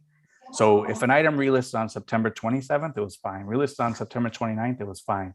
All items that renewed on September 28th, they lost all the photos except for the main photo. But that, I mean, we're talking, they have billions of listings. We're talking like 1 in 100 billion chance of that happening. That's eBay's track record. But if you want to save photos, fine. But like tracking down the right photo, if it ever happened, is a daunting task, and you're probably better off just taking a new photo. Yeah, well, especially if it's just a day, because then you're not talking about that many. Yeah, and plus the main photo was still there, so I didn't do anything. I just let him start with one photo. Yeah, I didn't care. Yeah, makes sense. Yeah. All right, thanks. Yep. Carlin says our scheduled listings. One real quick, sorry, because this is a scheduled listing question while we're on the subject. Are scheduled listings still supposed to be charging a fee? I tried to schedule and it went up from 10 to 11 cents instead of becoming free. So according to the group, people have called eBay. If you do not have an eBay store, scheduled listings are free. If you have an eBay store, scheduled listings are 10 cents. All right, go ahead, Heidi. So I've never scheduled a listing before. If I schedule a listing and I don't want to pay the fee, I can go into it and launch it before the date and avoid the fee. Is that what you were saying? Correct. So where do I find it? Is it list? It's going to be under drafts, or where is it? Where am I going to find it? It's going to be something under, that's been scheduled. It's going to be under scheduled. So if you go to your active screen on the left-hand side, it's going to have all of your breakdowns like drafts, scheduled. Once you click into scheduled, it'll have all of your listings that are scheduled to be launched. So just be ahead of time and you're golden, right? It's just like any other listing. You'll pay the regular fee for any other, like you would with any other listing, right? So Correct. If it's an auction, you'll pay the auction fee. Otherwise, you won't, right? Correct. So here's the active screen that I talked about. Over here is scheduled. Okay. Over here is drafts. So you click on scheduled, and I have 11 scheduled because I want to launch them as auctions and I want to launch them on Sunday night. So these ones are automatically going to launch on Sunday. I'm going to pay the fee because for me, I don't really care. But if you wanted to, you can come in here and you can edit it and you can make this one live today and you don't have to pay the fee. Okay, thank you. Good to know. Yep. But you have to do them one by one. You can't do them in bulk anymore. Yeah, makes sense. So one by one.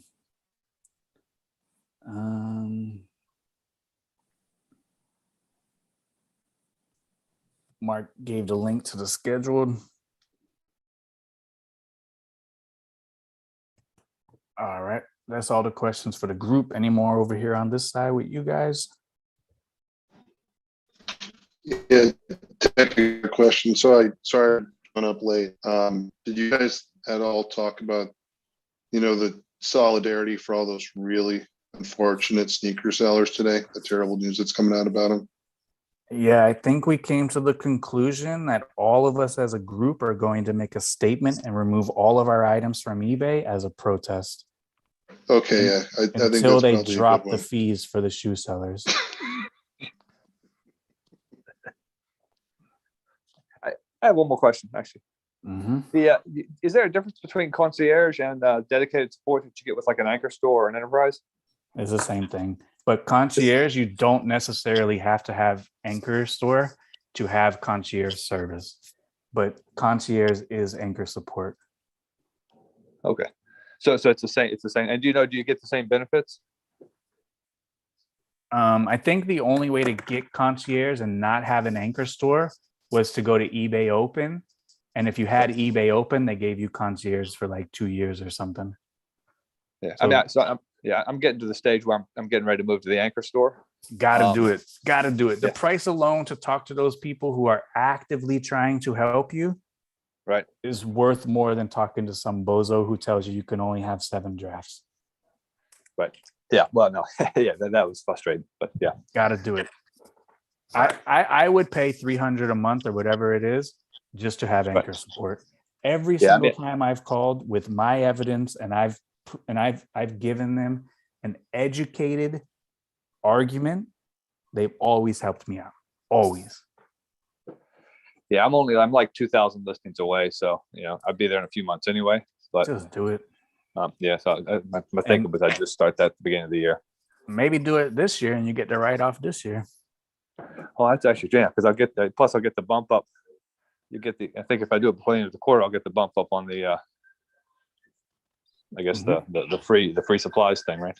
Yeah, it's you get a new coupon. I was about to say you're gonna get a new coupon for this Q4, and then you can use it again next Q4.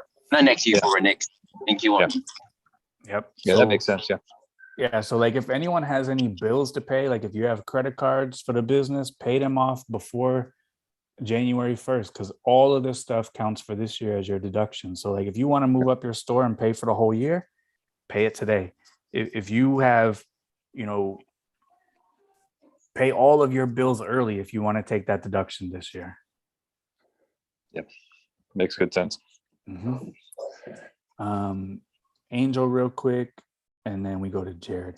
So Angel says, how do you access Anchor support? Anchor support comes with an Anchor store. And does Anchor support apply to the chat? The chat is good support. But when you're talking to someone in person, you can conversate with them. You can be personable.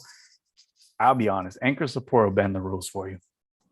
As long as you're educated, as long as you know the policies, as long as you're an upstanding, good citizen seller, Anchor store will bend the rules for you. I've done calls to the Anchor store on this call for people that have did a global shipping return that would have been a mess for me to provide the label. And I provided them an educated argument on why I should not accept this return. And they closed it out for me right on the call. Dana says, so, and by the way, I'm undefeated in international global shipping returns, but it's a big hassle to show you guys how. If you heard it, you heard it. Dana says, so anyone can actually get Anchor support. How much is it? So when they had eBay Open a couple of years ago before COVID, part of going to eBay Open and buying the eBay Open ticket, I believe was 2 years of Anchor support / eBay concierge. The only way to get Anchor support now is to have an Anchor store. Angel says they have an Anchor store. Do I have an Anchor store phone number? I do, but I believe you're in Australia, so the phone number is going to be different. If you have Anchor support, it's the same phone number. It just routes it based on your account. So, but if she calls in Australia, eBay Well, Anchor yeah, USA will be closed. yeah, Australia. We don't know that.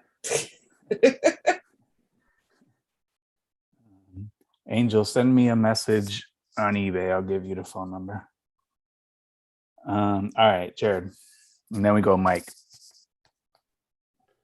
All right, got a question on expanding listing numbers.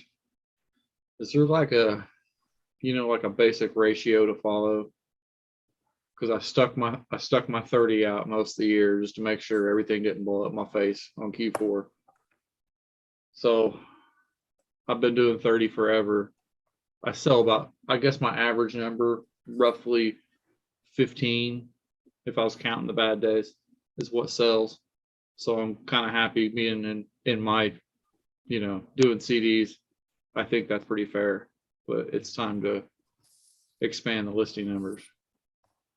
Didn't know how far I should go. Like what will be safe to do? Yeah. So you got to back into that. So what, what do you want to accomplish? So how much money do you want to generate? And then how much time are you willing to commit to that? And so the answer to those two questions, you divide that back out and that'll get to how many you need to be listing every day. Well, my whole thing though is I know, you can list tons of CDs. I mean, it goes quick. I mean, I sat around today screwing around and, listed 100 on here and did an Amazon order and, messed around and cleaned some CDs and. Yeah, but so as you go to know listing, what as I'm you go, doing safely. as you go to listing 100, then you're going to end up shipping 100, right? You end Well, up yeah. putting 100 away and all that. So you got to like, how much money do you want to make? How much time are you willing to put in every day? Like those two things will determine how many items you should list. That's a function of the answer to those two questions. How much money do you want to make and how much time do you want to spend? And then that's like personal for everybody. Everyone's got to make that decision for themselves based on their own circumstance, their own I'm not category. I'm not on the money. I'm not on the money subject right now. I need to be able to do quantity. Yeah, So then it's how much time do you want to spend every day? Yeah. I pretty recently I went from 30 to 60. Now I do close, so it's totally different. It's a lot longer for the listings than CDs. For me going from 30 to 60 wasn't too big of a deal. But I'm actually doing more than that because I'm doing 100 a day, but I don't do anything on Saturdays and Sundays. But the shipping time is significantly more. And again, depending on how you're shipping your CDs, it's probably still going to be pretty quick as long as you have a good inventory system. But for me, the biggest sort of time sucker thing that didn't come into play was the shipping part. I didn't get a whole lot more emails. I thought I'd get more emails because my traffic went up, but in terms of messages, but that for me wasn't as big of an issue. So, I mean, if you're, I would take whatever time you're shipping for your 30 sales now. And I wouldn't double it. I'd probably, go look, like 2/3, it's going to take more time, a little bit more than just double the time, I think.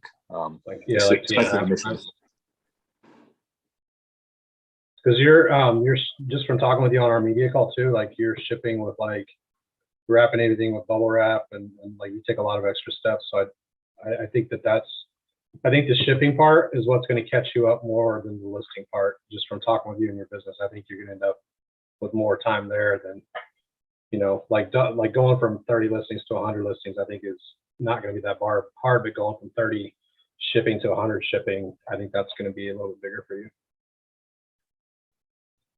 That's why my question is more listing numbers, as shipping numbers do scale with it, you got more of a market share, you're going to sell more.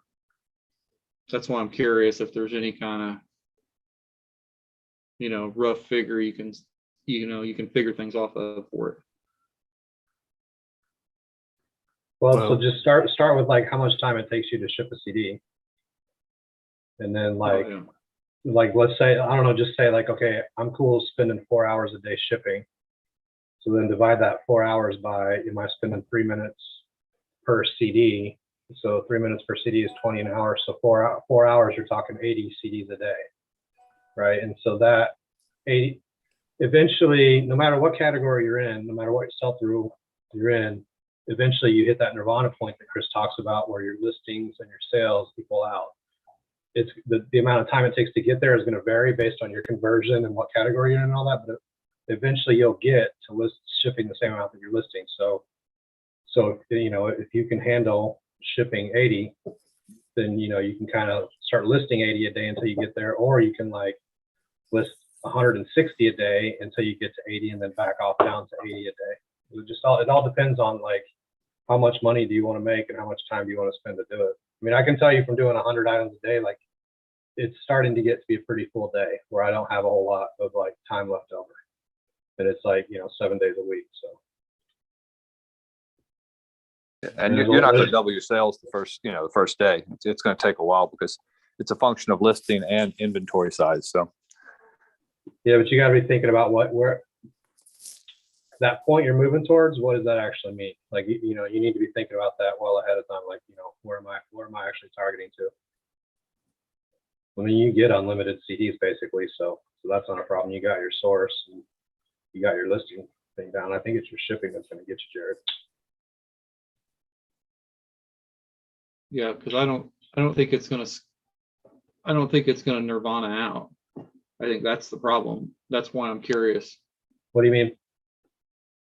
I don't think I'm gonna list, say I listed 60 a day. I don't think I'm gonna get to where I sell 60 a day. Not for a long time. There's You too many definitely big will. sellers.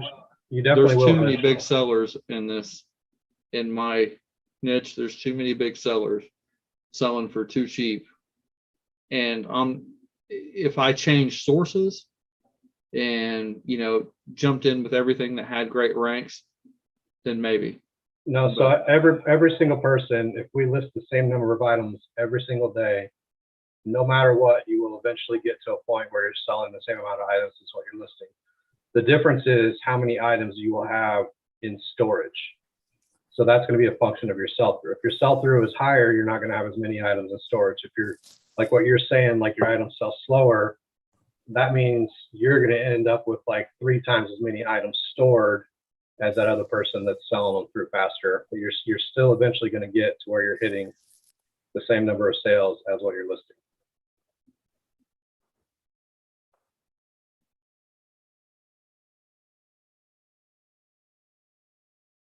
You look skeptical. I promise you. Unless you have things that just never, ever, ever, ever sell. As long as you have things that sell, no matter what your sell-through conversion is, the sell-through conversion is going to impact how many items you have in storage. Yeah, it's just a function of price and then, you know, desirability. The less desirable and the higher the price, or the more the price is off, the bigger your inventory is going to be.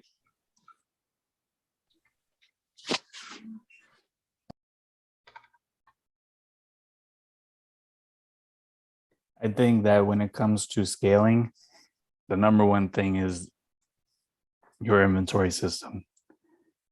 If you could list 10,000 CDs a month, do you have the capacity to store them?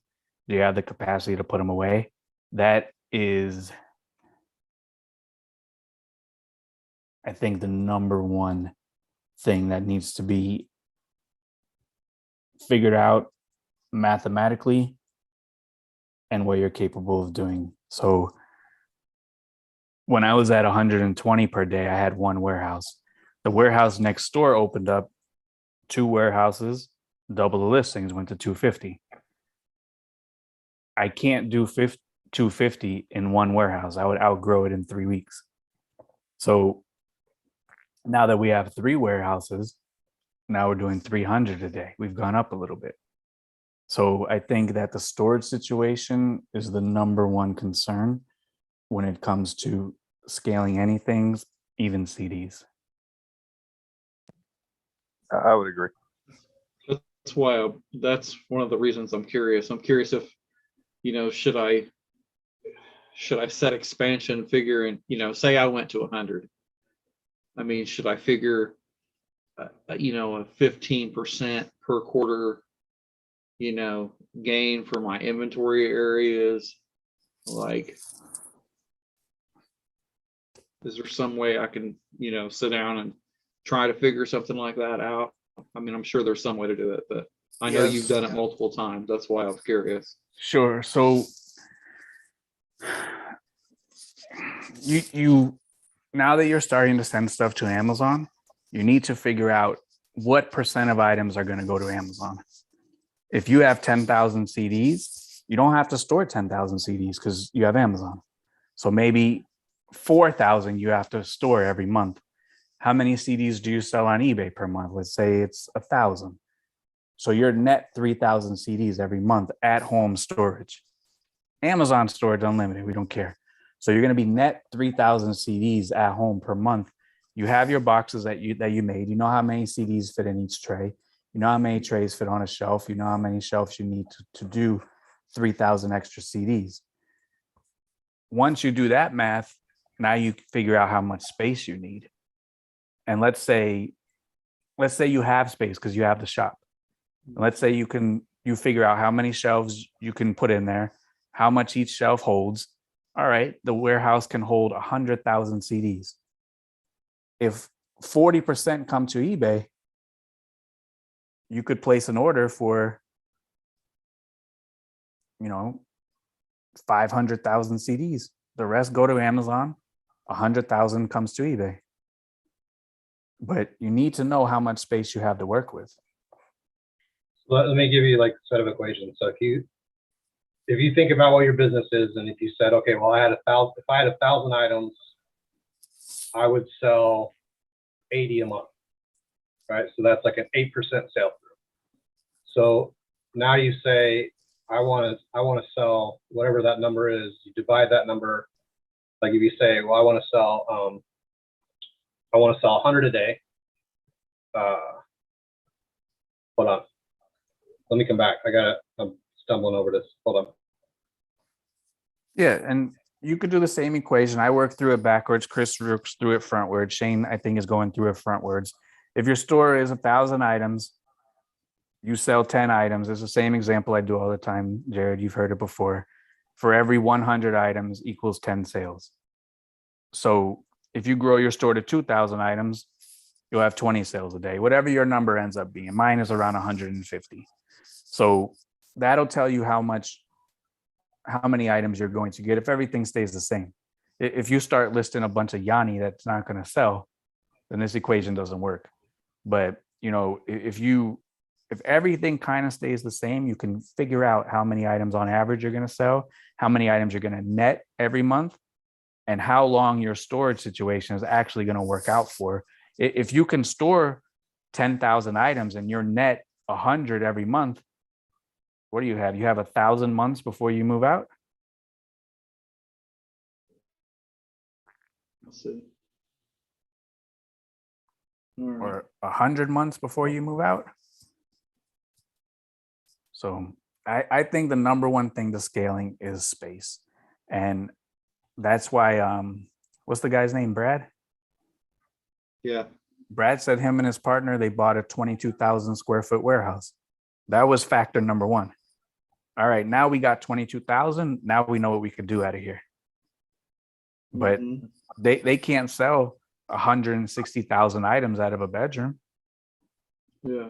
You need the space. Yeah. So, and I have about, between both my buildings, I've got about 3,000. That's a lot of CDs, man. Done right. That's a lot of CDs.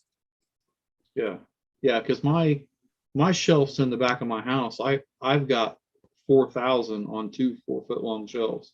Wow. I mean, CDs don't take any room.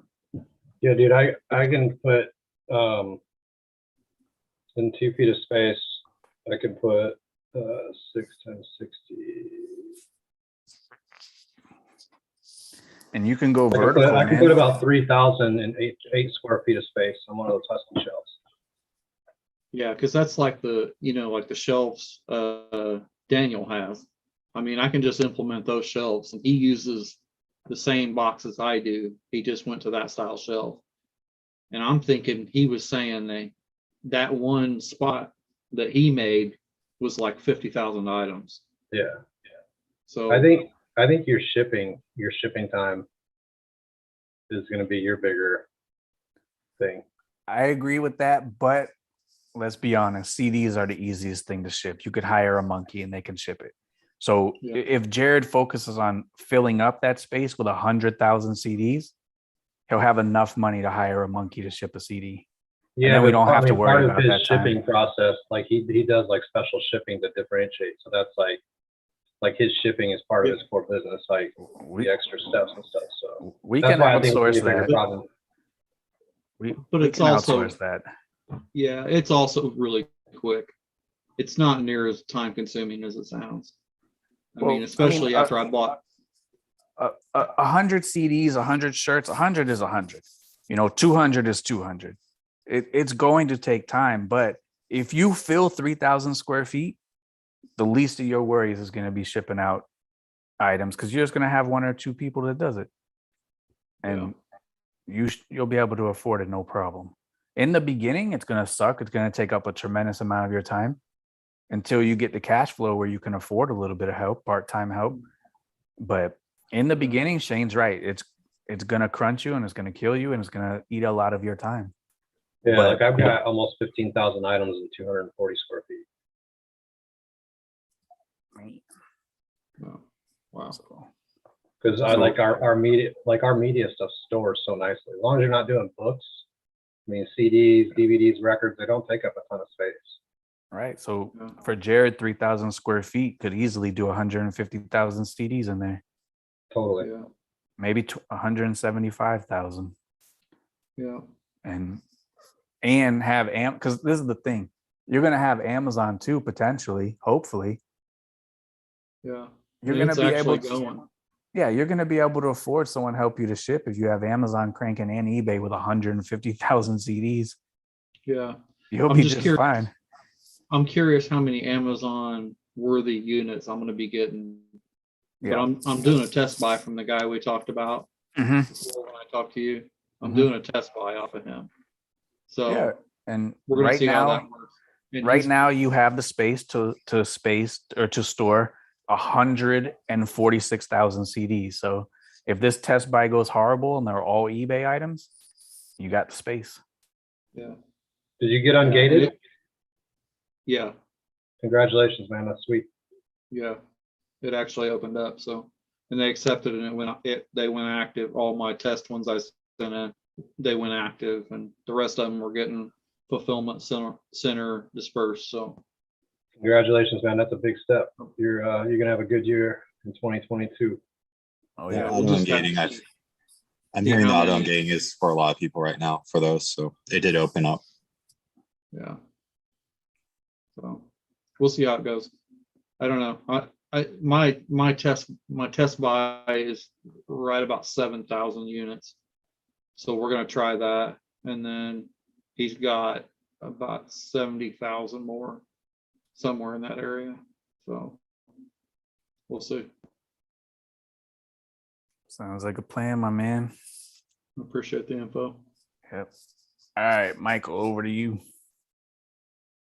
All right. I'm trying to I'm the guy that would go on to Shark Tank and they would tear me up and they'd rip my deal and I'd walk out of there after I didn't know my numbers. So You're the what one that I they play the funny music when you walk out. You already Yeah, know that yeah, guy's a so- buffoon. I guess the only positive thing is I don't want to be that guy. I don't know if you know, I envision you not hanging around watching too much TV, but in The Office, Michael Scott says, I can't remember, he says something like, explain it to me like I'm 3 years old. That's kind of how I need it. So I'm going to preface this with that. So you actually might have saw those images because I know you're kind of tied into that toy chat, but mostly we just talk and I think you ignore it because you have other stuff going on. But the toy guys, we were all kind of chatting, and I look at what I do know is I know I'm buying items for $1, $2. I know I'm selling items for 20. I run things through the calculator, so I understand those basics. I see what's coming in from eBay, what's going out for inventory. But I was a little shocked when I'm not going to throw names around, but one of the toy guys, his selling costs were like 17%. And then mine were 42.9%. And I am pretty much a free shipping guy. Almost everything goes first class. So from November 24th to December, I don't mind sharing my stuff. From November 24th to December 24th, I did 12,474 in sales. 12,474, and my total selling costs was 5,346, which is 42.9%. I have a basic store. Just the other toy guy I was talking with, his is at 17%. And I'm just trying to understand, again, being a guy who's kind of numbers challenged, what does this have to do with mostly? Why would there be such a difference? Is that store level? Is that anything to do with anchor stores? I'm a basic store. I don't know. Can you just break it down to me like I'm 3 years old? Sure. So the seller fees are, or the seller costs, however they word it, are the shipping price and the fees. Okay. So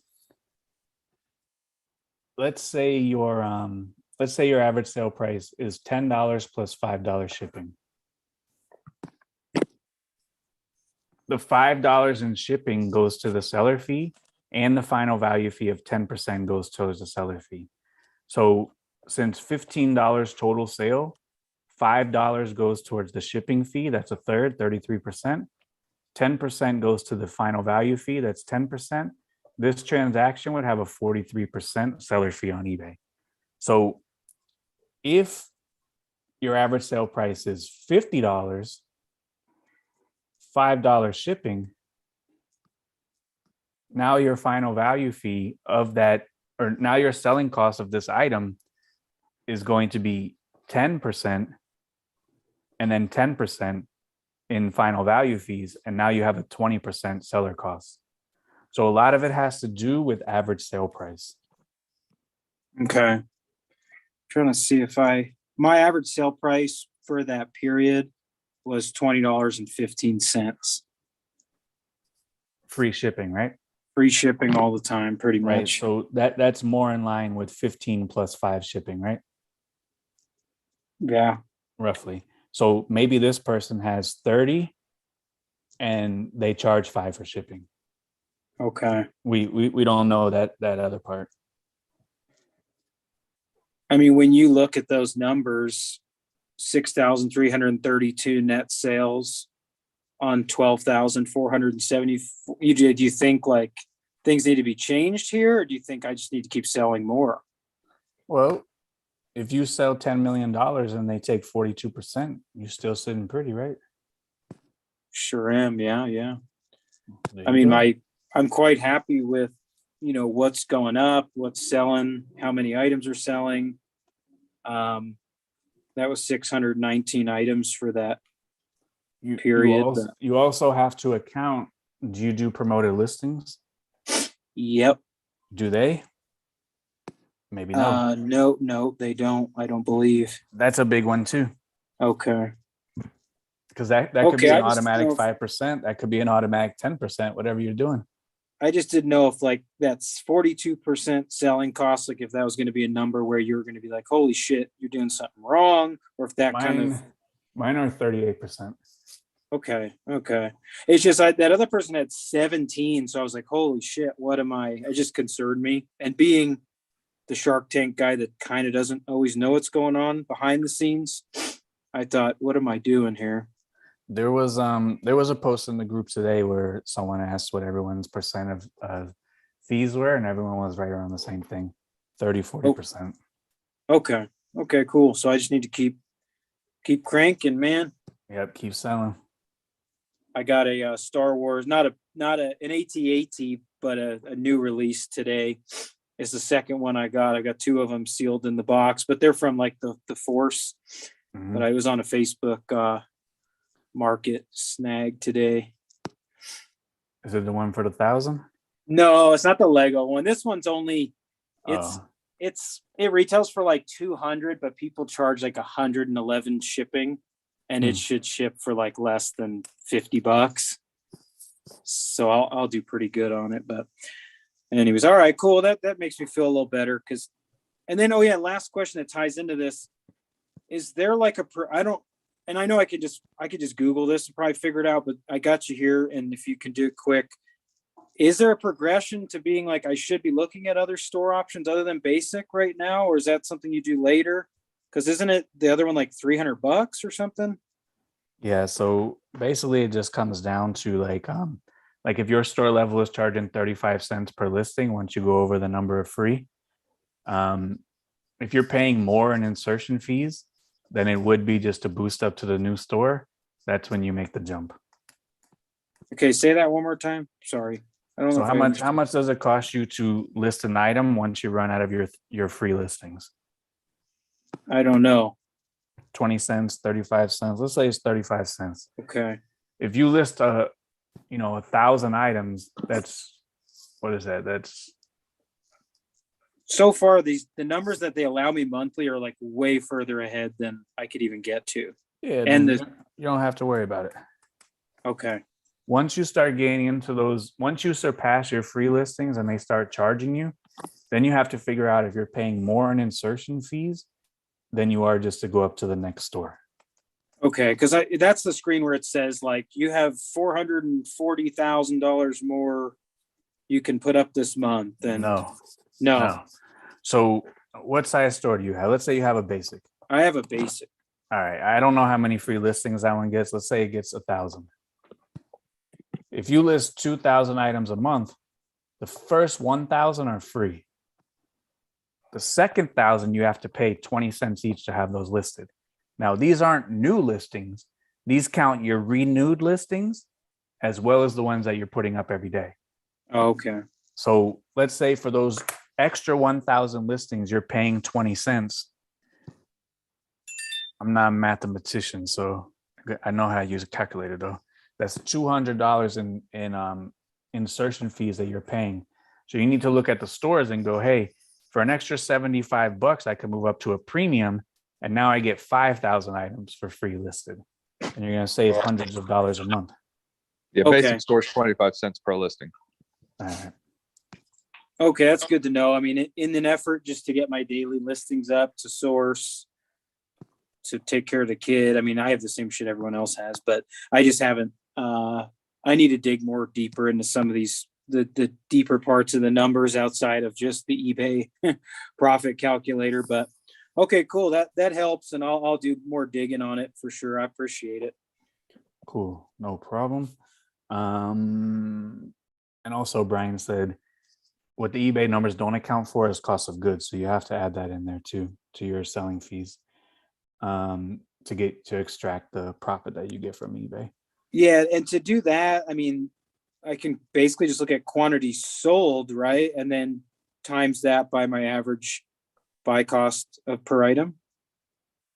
Would that be correct? Yeah. Like if Your average cost of goods is $2, then you can do a percentage base. You can add whatever it is, an extra 10%. So now your all in selling costs between COGS, shipping, and fees is going to be 57%. You receive 43% profit after an eBay sale. Does not account for storage and anything like that. Yeah. Okay, cool. Sweet. Thanks. Yep. So Anna says, can you please give me a sample of what recommended item specifics will hurt your sales instead of helping, as you mentioned last week? How many item specifics do you fill out? So I fill out all the required, because everyone has to fill those out. Otherwise your listing won't launch. And I fill out all the recommended that apply to the item. If it does not apply, I do not fill it out. One of the ones that almost never applies is character.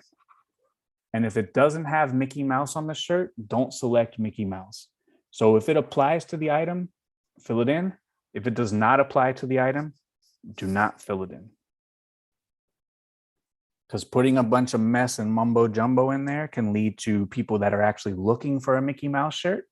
Yours doesn't have Mickey Mouse. It will never have Mickey Mouse. And eBay will see that your item is never getting clicked on, never getting bought, and that can hurt the item. All right, new question in the group, last question in the group. Syrian says, struggling with the organization of my photos. I list and draft, then attach photos. This has been an incredible time-consuming process. I am missing something. I photograph with a camera and SD card, easy peasy process. I have 100 in draft and I'm trying to connect the photos to the description efficiently. My process is load card, search through all the pics, scroll, then attach to the listing. So if you're having a hard time finding the actual photos, you could do like Chris does. He opens up two browsers. One is a half screen of the listing. One is a half screen of the photos. He highlights, drags to the listing, uploads that way. Or once you upload the photos to a listing, you could delete those photos off the memory card and always work from the bottom of your memory card going up, because the final photo on the memory card will be the current listing that you're working on if you're having a hard time scrolling through and finding the photos. That's two ways you could do it. All right. Aaron says, How deep do you go with theme? A lot of those can be subjective, like fun. Do you only check the boxes that are purely objective, or do you check a bunch of those boxes? I don't check the theme. I don't check fun. I don't check happy. I don't check any of those. I just go strictly by the facts. If you're looking for a fun shirt, there ain't no fun at Tech and Sports Incorporated, so we don't sell fun shirts anyways. I have a question. Michelle mentioned in the chat not to write something in there that isn't in the drop-down menu under recommended specifics. Correct.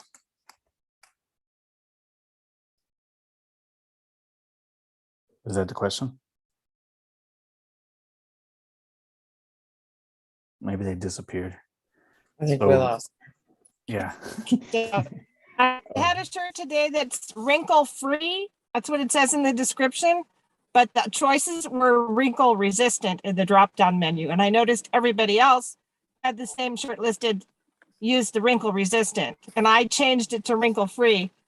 Michelle was saying not to do that. Better to go with what's in the drop-down menu.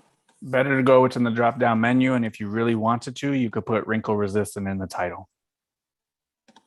Even if it says wrinkle free on the shirt. Yeah, if it says wrinkle free on the shirt, put wrinkle free in the title. And if you want to go wrinkle resistant in the item specifics, you could do that. It's close enough. I'm not going to get an INAD. If you For do, that. you got to take that one for the team. Okay. The problem with putting stuff that isn't written in the drop-down menu is no one is going to search by, like no one can find it. If they use the left-hand menu, they're going to pick the item specifics that are listed. They're not going to pick what you put. Right. If they're using the left-hand menu. Yeah, there's no I place to see. even pick it. So it's a waste of time to type something in there because no one can even choose that as an option. Okay. That's good to know. You. It'd be like putting size 37.5. You know, it's just not, nobody searches for that. Either go 37 or go 38. I'll go 37 because 37.5 gonna fit a 37. I'll even go 36 because I don't know about size 37 pants. All right. Been doing that too. Okay, good to know. Thank you. Learned a lot. Great show. Great show. I appreciate it. Great show. Great Put on such a good show, Tech. That was good. Such a great show. Great You show. did. Bravo. Bravo. You need to dance for us. Dance, Tech. Dance. Yeah. All right. Any more questions on this side? Or has it been a great show? It's the best show. I wouldn't say best show. I would say maybe, I would say above mediocre this week. Not the It was best. fair to Midland. There was a lot of tax talk. Yeah. Makes That's me not- glaze over. Yeah, it's not my forte. You want to talk about eBay? We could talk about eBay. You want to talk about the Augusta rule? I'm okay on that. But all right. Appreciate all the questions, all the discussion, all the talk, even the tax talk. Talk to a CPA. I would start now. Don't wait till March. Get it done, get it out of the way, make sure you know how much you owe. That way you can save enough money for how much you owe if you didn't do a good job planning, or if you really had no idea or you don't know the numbers. Get it done ASAP. Because if you made a profit, there ain't no tax refunds. You got to pay the taxes. And then you got to pay quarterly taxes. So the tax man is going to get the money, get used to giving them the money, and you better have the money. So appreciate everybody. All right, thanks. Yep. And we catch everybody next week. I'll repost this probably Thursday. Thanks, Tab. All right. See you. Thanks. See you. Oh, how do we do that? Oh, I got to end it.